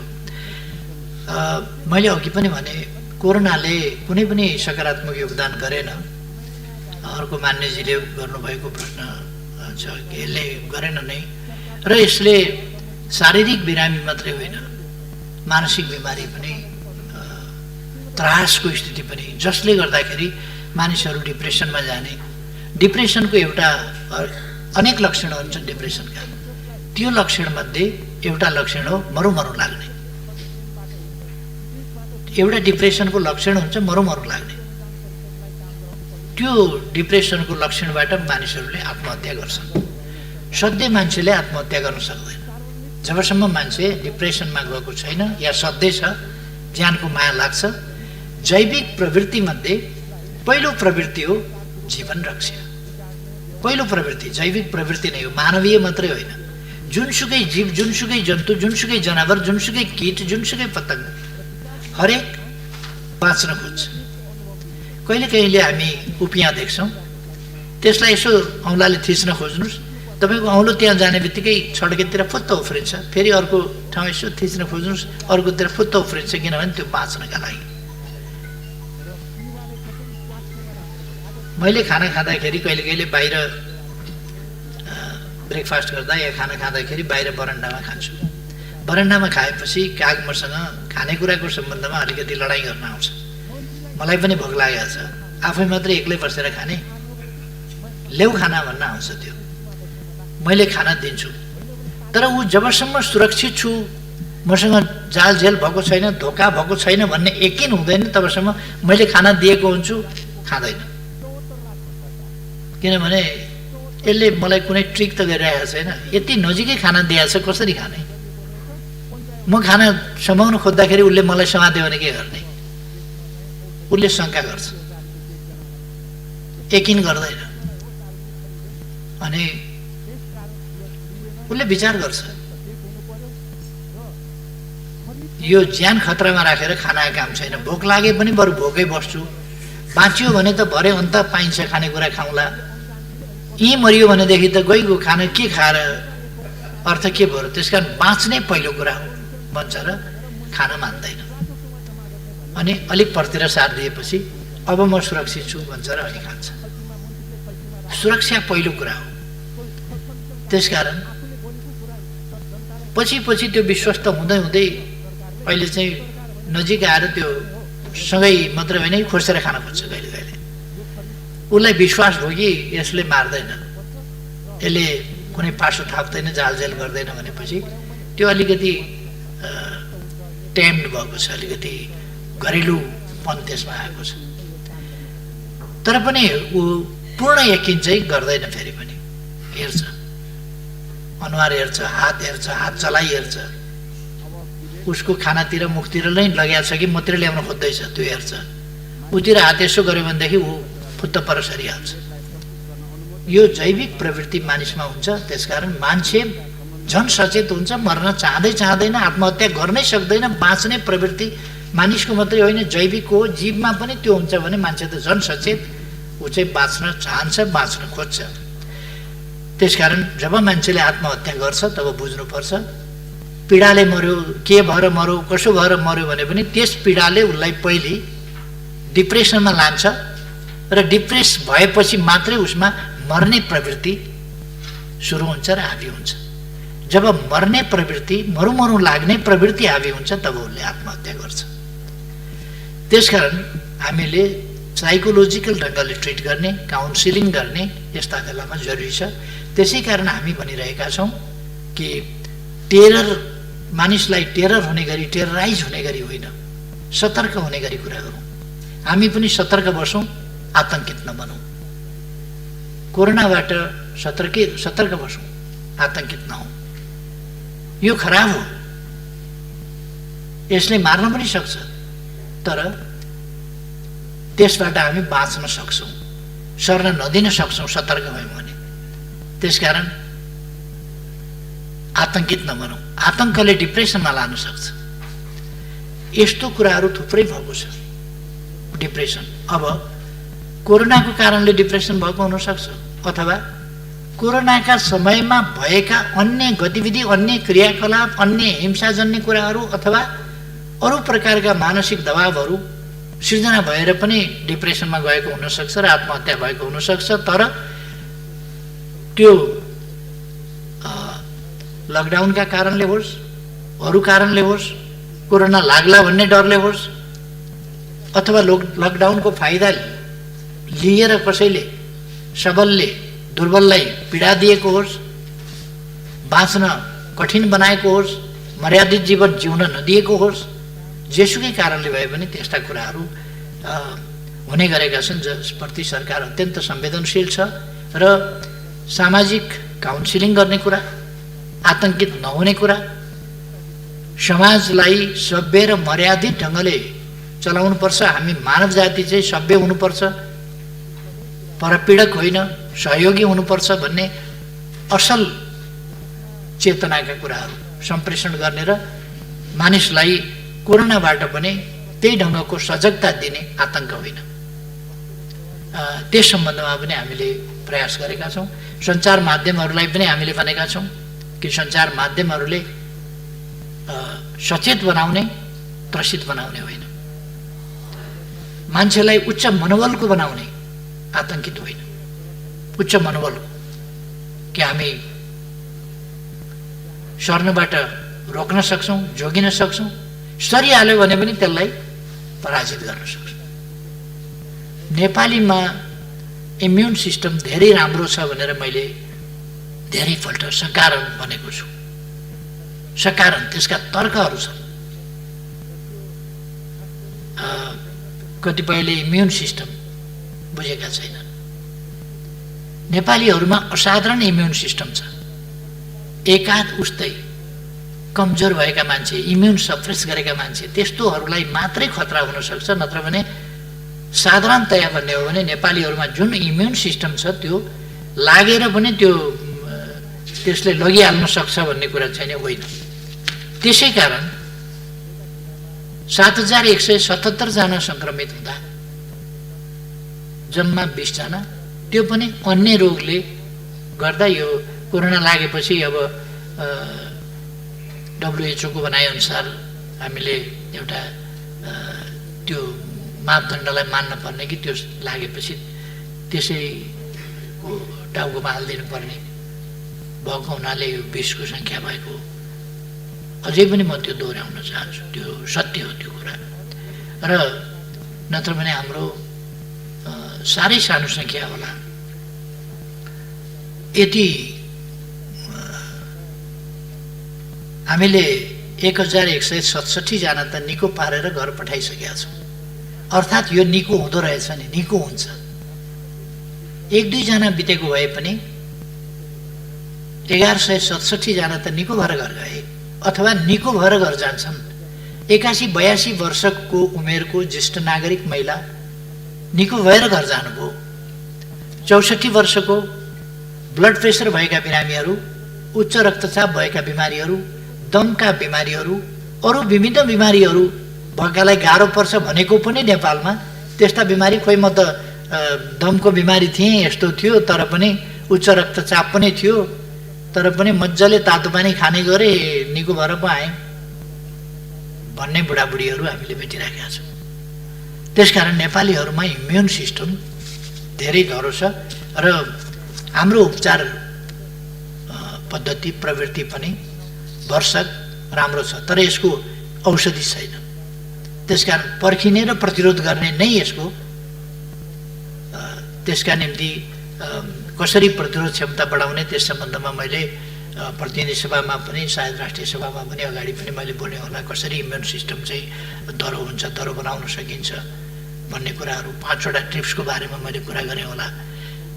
सन्तुलित र औषधिमय हाम्रो खाना, त्यसलाई समयअनुसार र सन्तुलित ढङ्गले मिलाएर खानेकुरा, हाम्रो बासी खानेकुरा फ्रिजमा राखेर अनेक दिनसम्म खाने भन्दा दैनिक बिहान बेलुकै पकाएर खाने, जति बेला खानु पऱ्यो त्यति बेला पकाएर खाने प्रवृत्ति, त्यो हाम्रो धेरै राम्रो कुरा छ। त्यसले इम्युनलाई राम्रो गर्छ। अर्को, हामी शारीरिक श्रम गर्छौँ, व्यायाम गर्छौँ, योगा गर्छौँ, त्यसकारण हामी स्वस्थ छौँ। यस धरतीमा योगा हाम्रा पूर्वजहरूले खालि शारीरिक व्यायाम मात्रै होइन, प्राणायाम समेत, जो प्राणायामले शारीरिक व्यायाम मात्रै होइन, श्वास प्रश्वासलाई नियन्त्रित, दौडिएर काम गरेर स्वाँ स्वाँ हुन सक्छ, सास बढ्न सक्छ दौडिँदा, तर त्यो नियन्त्रित श्वास प्रणाली, त्यसको नियमित नियन्त्रित र पर्याप्त फोक्सो खाली गर्नेदेखि पर्याप्त फोक्सो भर्नेसम्मको यो स्वाँ स्वाँ फ्याफ्याको हिसाबले मात्रै होइन, त्यसलाई नियमित नियन्त्रित गर्ने, जसबाट मस्तिष्कमा पर्याप्त अक्सिजन, मुटुमा पर्याप्त अक्सिजन जस्ता कुराहरू पुर्याउँछ, जसले सम्पूर्ण शरीरमा रक्त सञ्चारद्वारा अक्सिजन पुर्याउँछ र मान्छे ताजा हुन्छ। यी सब काम हाम्रा पूर्वजले अनुसन्धान गरेका थिए। त्यसकारण यो हामी कहाँ छ नि, त्यसै गरेर आरामका कुरा मैले गरेका थिएँ, त्यसै गरेर स्वास्थ्य स्वस्थ ती कुराहरू मैले भनेको थिएँ र सकारात्मक सोच राख्न पर्ने कुराहरू, उच्च मनोबल राख्न पर्ने कुराहरू। अब कोरोनाले छोयो भन्ने बित्तिकै मर्छु, अब गएँ म भन्ठान्यो भनेदेखि त बाँच्न गाह्रो हुन्छ।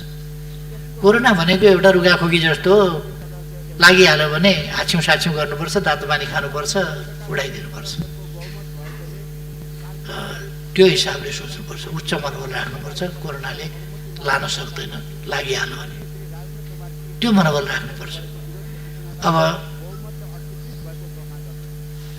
मैले अघि नै क्वारेन्टिन र सुरक्षाको बारेमा भने, क्वारेन्टिन विश्व स्वास्थ्य सङ्गठनको मापदण्ड अनुसारै हुनुपर्छ भन्ने हामी सबैको मान्यता हो। हामी प्रयास त्यही गरिरहेका छौँ। तर पनि यथार्थ के हो भनेदेखि हाम्रो सामर्थ्यले अहिलेसम्म लाखौँ मान्छेलाई, जस्तो मैले अघि नै भने, क्वारेन्टिनमा 1,08,336 जना मानिस अहिले छन्। यति उपयुक्त क्वारेन्टिन यति बनाउने हो भने करिब करिब युद्ध स्तरमा बनाउने हो भने 1 वर्षमा बनाइसकिँदैन। मान्छे बस्ने आवास बनाउने कुरा हो नि। 1,08,336 वटै टोयलेट बनाउनु पर्यो, किचन बनाउनु पर्यो, त्यहाँ खट्ने मान्छे त्यति चाहियो। यो प्रधानमन्त्री कार्यालय मातहतमा रहेको अनावश्यक खर्च भन्ने छ नि, यो अनावश्यक खर्च भनेको यस्तैमा लाग्ने खर्च, त्यसको अनुगमन गर्नु पर्यो। स्वास्थ्य कर्मीहरू खट्नु पर्यो, डाक्टर चाहियो, नर्स चाहियो। स्वाब टेस्ट गरेपछि त्यो स्वाब टेस्ट गर्ने, फेरि पुर्याउने ती सबै मान्छे पनि चाहिए। सुरक्षाकर्मी चाहिए, भोलिन्टियर्स पनि चाहिए। 3टा भोलिन्टियर्स अपराधी निस्किए भनेर संसारभरिका भोलिन्टियर्स भनेका अपराधी हुँदा रहेछन् भन्ने ठान्नु हुँदैन। भोलिन्टियर्स भनेको एउटा पवित्र नाम हो। तर अब कोही कोही अनेक भेषमा पनि कुकर्मीहरू निस्किन्छन्, पवित्र भेषमा, विभिन्न नामका, विभिन्न रङका बर्को ओढेर पनि भेटिन्छन्। त्यसो भनेर त्यस्तो बर्को ओढ्ने जति या त्यस्तो नामका वस्त्र धारण गर्नेहरू जति सबै त्यस्तै हुन्छन् भन्न सकिँदैन। कहिले कहिले एकदमै राम्रो काम गर्नुपर्ने, पुण्य काम गर्नुपर्ने ठाउँका मान्छेहरू अपुण्य अपराधिक क्रियाकलापहरूमा संलग्न भएको पनि पाइन्छ। तर सबैलाई जेनरलाइज त्यसमा गर्न हुँदैन। म साथीहरूलाई आग्रह गर्न चाहन्छु र सुरक्षाको प्रबन्धमा सरकारले थप सजगता यस्ता घटनाहरूबाट लिएको छ र लिन्छ।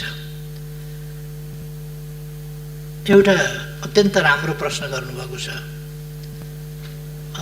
मैले अस्ति चैत्रबाट कक्षा सुरु हुँदा मैले शैक्षिक अभिभावकत्व लिएका मुगुका विद्यार्थीहरूलाई काठमाडौँमै ल्याएर बोर्डर्स गर्ने, त्यसका निम्ति माघमा आमा बुवाहरू समेत बोलाउने, ती कुराहरू अगाडि सारेको थिएँ।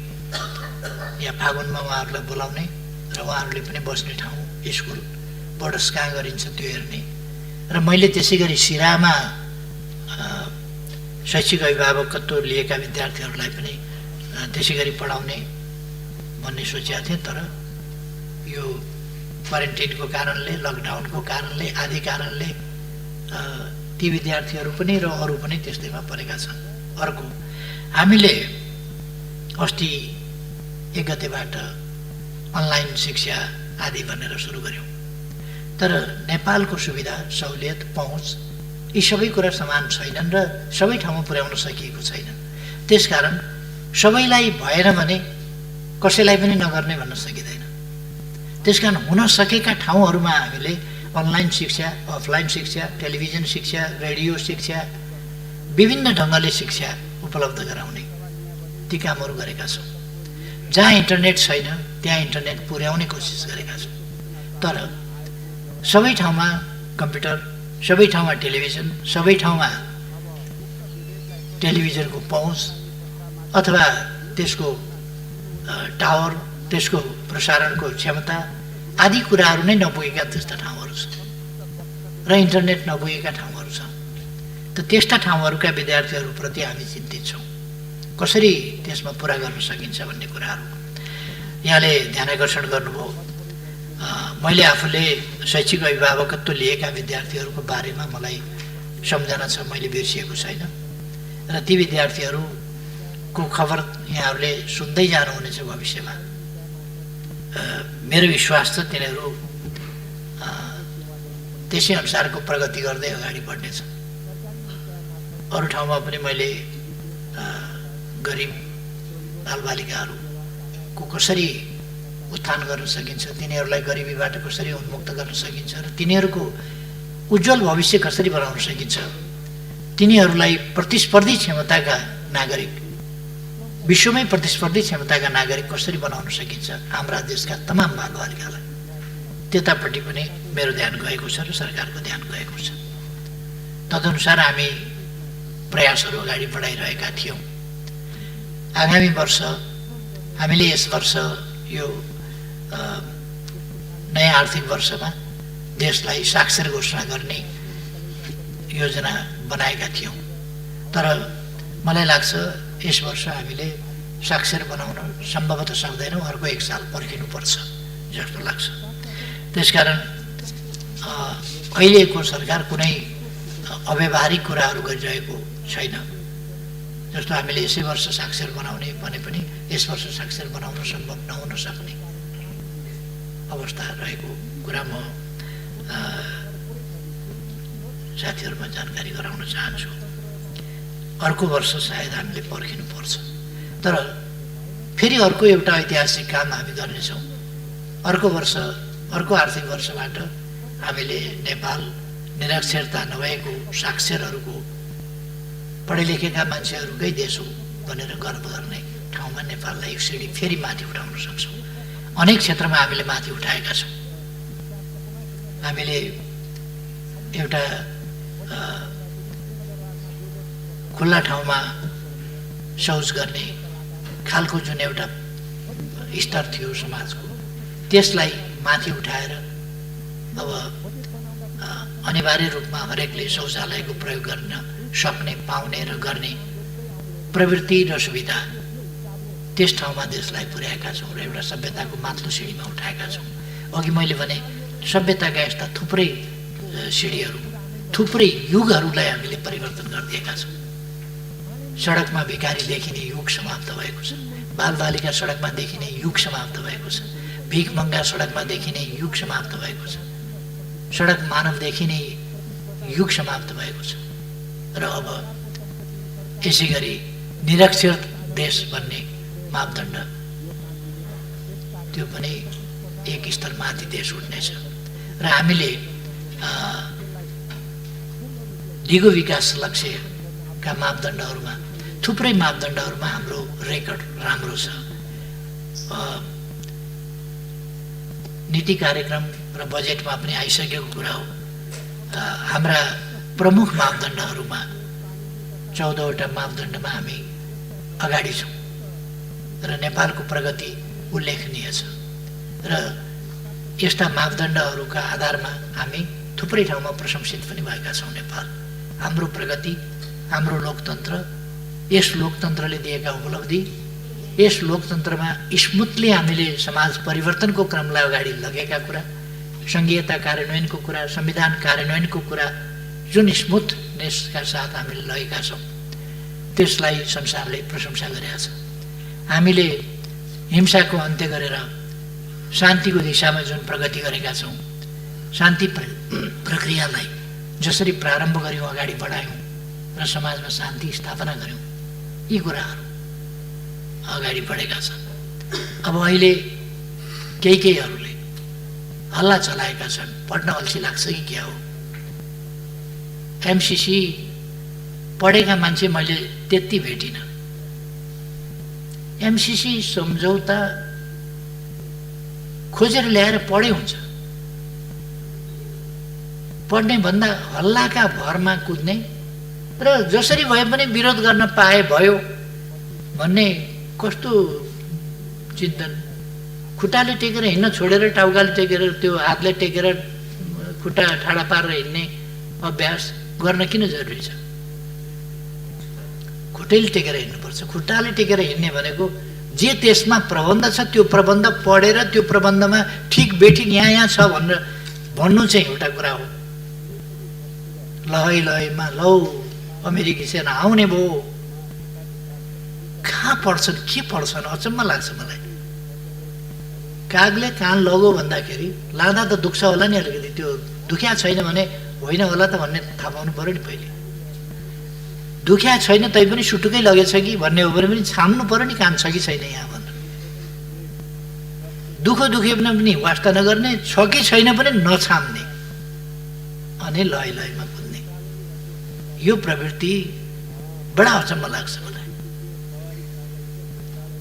अहिले सडकको पनि विषय बनेको छ, अन्तको पनि विषय बनेको छ। यो सान्दर्भिक अहिलेको विषय यहाँको नभएको हुनाले म यसमा धेरै अगाडि जान चाहन्न। तर पढे हुन्थ्यो नि सम्झौतामा के लेखेको छ कि यस देशमा विकास हुन आँट्यो भन्ने चिन्ता हो, यस देशमा विकासका लागि अनुदान आयो भन्ने चिन्ता हो। ठिकै छ, यस सम्बन्धमा म मान्यजीहरू समक्ष आफ्ना विचार अर्को कुनै समय राख्नेछु। यो छलफलमा आउने नै छ। म मान्यजीहरूलाई आग्रह गर्न चाहन्छु, हामी देशका सर्वोच्च जनप्रतिनिधि संस्थाका सदस्यहरू, हामीले इतिहासमा दर्ज हुने गरी बोल्नु पर्दछ। तपाईहरुलाई थाहा छ, एक जमानामा महाकाली सन्धिको सम्बन्धमा यति ठुलो बबन्डर आदि हुरी मचियो, म आश्चर्यचकित भएँ। मैले भने म त त्यस्तो केही पनि देख्दिनँ, यहाँ त ठिकै देख्छु। फेरि हामी आफैले अध्ययन गरेर ठिक छ भनेर दुई सरकारका बीचमा हस्ताक्षर गर्दा हामी सरकारमा नभएको पार्टी पनि त्यहाँ उपस्थित थियौँ र हाम्रो नेतृत्व वर्ग त्यहाँ उपस्थित थियो र यो गरौँ त सही गरौँ, ठिक छ, तपाईहरुको पनि मन्जुर छ, प्रतिपक्षको पनि मन्जुर छ भन्दा मन्जुर छ। प्रणब मुखर्जीले हस्ताक्षर गर्ने बेलामा फेरि 3-4 पल्ट पहिले सोधिसकेर हस्ताक्षर गर्ने बेलामा कलम समातेपछि तो मैं साइन कर लूं सोधे थे। हाँ ठीक है कीजिए भनेपछि उनले साइन गरे। पछि हाँ ठीक है कीजिए भन्ने साथीहरू बुर्क उफ्रिया देखेपछि मैले अलिकति कडा शब्द प्रयोग गरेका थिएँ। त्यति बेला हामीले कहीँ गाँजा भाङ धतुरो केही त खाएको थिएन होला। हाम्रो जस्तो देश चलाउने तहका मान्छेहरू, नीति नियम र कानुन बनाउने तहका मान्छेहरूले देशलाई सर्वोपरि राखेर विचार गर्नुपर्दछ। फेरि पनि हरेक विषयमा पक्ष विपक्ष आरोप प्रत्यारोपको विषय होइन। हाम्रा भनाइहरू इतिहासमा दर्ज हुनेछन्। त्यसकारण अहिले संविधान जसरी सर्वसम्मत ढङ्गले संशोधन भएको छ, यो यस संसदको इतिहासको गौरवको कुरा हो। नेपाली हुनुको गौरवको कुरा हो। राष्ट्रियताको प्रश्नमा नेपालको एकताको गौरवको कुरा हो। त्यस्तै गौरवका विषय हुने गरी हाम्रा अभिव्यक्तिहरू पढेर, अध्ययन गरेर, हेरेर भोलि फरक नपर्ने गरी हाम्रा नाति नातिनीका पालासम्म फरक नपर्ने गरी, त्योभन्दा पछिसम्म पनि फरक नपर्ने गरी यी इतिहासमा हेरिने विषय बन्छन्। म मान्यजीहरूको ध्यान आकर्षण गर्न चाहन्छु। इतिहासमा हेरिने विषय बन्छन्। त्यसकारण हामीले संसदमा बोल्दा कहिले के कुरा बोलिराखेका हुन्छौँ। म स्मरण गराउन चाहन्छु, संसदका सबै अभिव्यक्तिहरू रेकर्डेड छन्। हिस्ट्रीले फेरि रेकर्ड उदिन्छ। अस्ति भर्खर मैले एउटा अनलाइनमा हेरेँ। 53 सालमा मैले कालापानीको सम्बन्धमा छलफलमा राखेको कुरो, फेरि त्यति बेला सार्वजनिक महत्त्वको प्रस्ताव पेश गरेको कुरो, सीमा सम्बन्धी विषयमा छलफल गरौँ भनेर राखेको प्रस्ताव अस्ति एउटाले निकालेछ। 53 सालको कुरो। मलाई धेरै गाली गर्न सकिन्छ, तर मेरो अभिव्यक्तिमा कहीँ कतै चुकेको कुरो कसैले निकालिदियो भने धन्यवाद दिन्छु। इतिहास खोज्न गए हुन्छ। 55 वर्ष भयो मैले राजनीति गरेको। यो 55 वर्षको इतिहास खोज्न गए हुन्छ। खोजेर एउटा शब्द कहीँ त्रुटिपूर्ण निकालिदिए हुन्छ। 48 सालदेखि म संसदमा छु। संसदमा बोलेका कुराहरूको त्रुटिपूर्ण भनाइ, देशहितको विरुद्धको भनाइ, जनताको हितको विरुद्धको भनाइ, सत्ता पक्षमा हुँदा होस् प्रतिपक्षमा हुँदा होस्, मैले प्रतिपक्षको हिसाबले सत्ताको आलोचना गर्नुपर्छ भनेर त्यसरी बोल्ने गरेका थिइनँ। छैन। त्यसकारण म भन्छु कि त्यसरी निकालिदिनु भए हुन्छ, यदि कसैले सक्नुहुन्छ भने। त्यो सम्भव छैन। अस्ति कसले निकालेछ फेरि, यो 53 सालमा मेरो नेतृत्वमा एउटा आयोग बनेको थियो। त्यस आयोगले प्रतिवेदनै दिएको छ। त्यस प्रतिवेदनमा लिम्पियाधुराबाट निस्किएको काली नदी सिमाना हो। त्यसभन्दा पूर्वका, उत्तरका पूर्वका लिम्पियाधुरा, लिपुलेक, कालापानी नेपालका भूभाग हुन् भन्ने कुरा त्यस प्रतिवेदनमा पनि लेखिएको रहेछ, जसमा मैले हस्ताक्षर गरेको छु। यो त 53 सालमा पनि लिम्पियाधुरादेखि भनेको रहेछ, आज मात्रै होइन। महाकाली सन्धिको समयमा पनि मेरो भनाइ कसलाई मन परेन र के भन्यो भन्ने कुरा होइन। लिखितै प्रमाण कसैले खोजेर निकालेछ, धन्यवाद छ। लिम्पियाधुरादेखिकै भूमि नेपालको हो भनेर त 53 सालमा नै मैले प्रतिवेदन बुझाएको रहेछु, हस्ताक्षर गरेको रहेछु। त्यसकारण मेरो आग्रह छ, हाम्रा बहसहरू तदनुसारकै इतिहासमा सत्य साबित हुनुपर्दछ, सेन्टिमेन्टका कुरा होइन।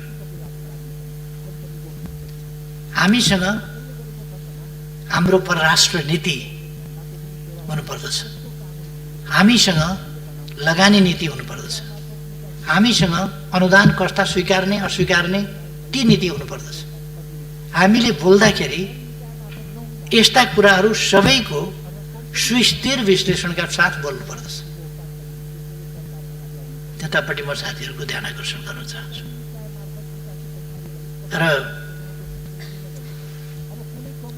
विचार राख्न, देश र जनताको हितको पक्षमा अध्ययनका निष्कर्ष र विचार राख्न हिचकिचाउनु हुँदैन, हिचकिचाउनु पर्दैन। त्यो स्वतन्त्रता हामीलाई छ। विचार छलफलका लागि पार्टीले निषेध गर्दैन, व्हिप लगाउँदैन। कमसेकम मैले नेतृत्व गरेको पार्टीको कुरा म गर्छु। छलफलका लागि निषेधित व्हिप जारी गर्दैन।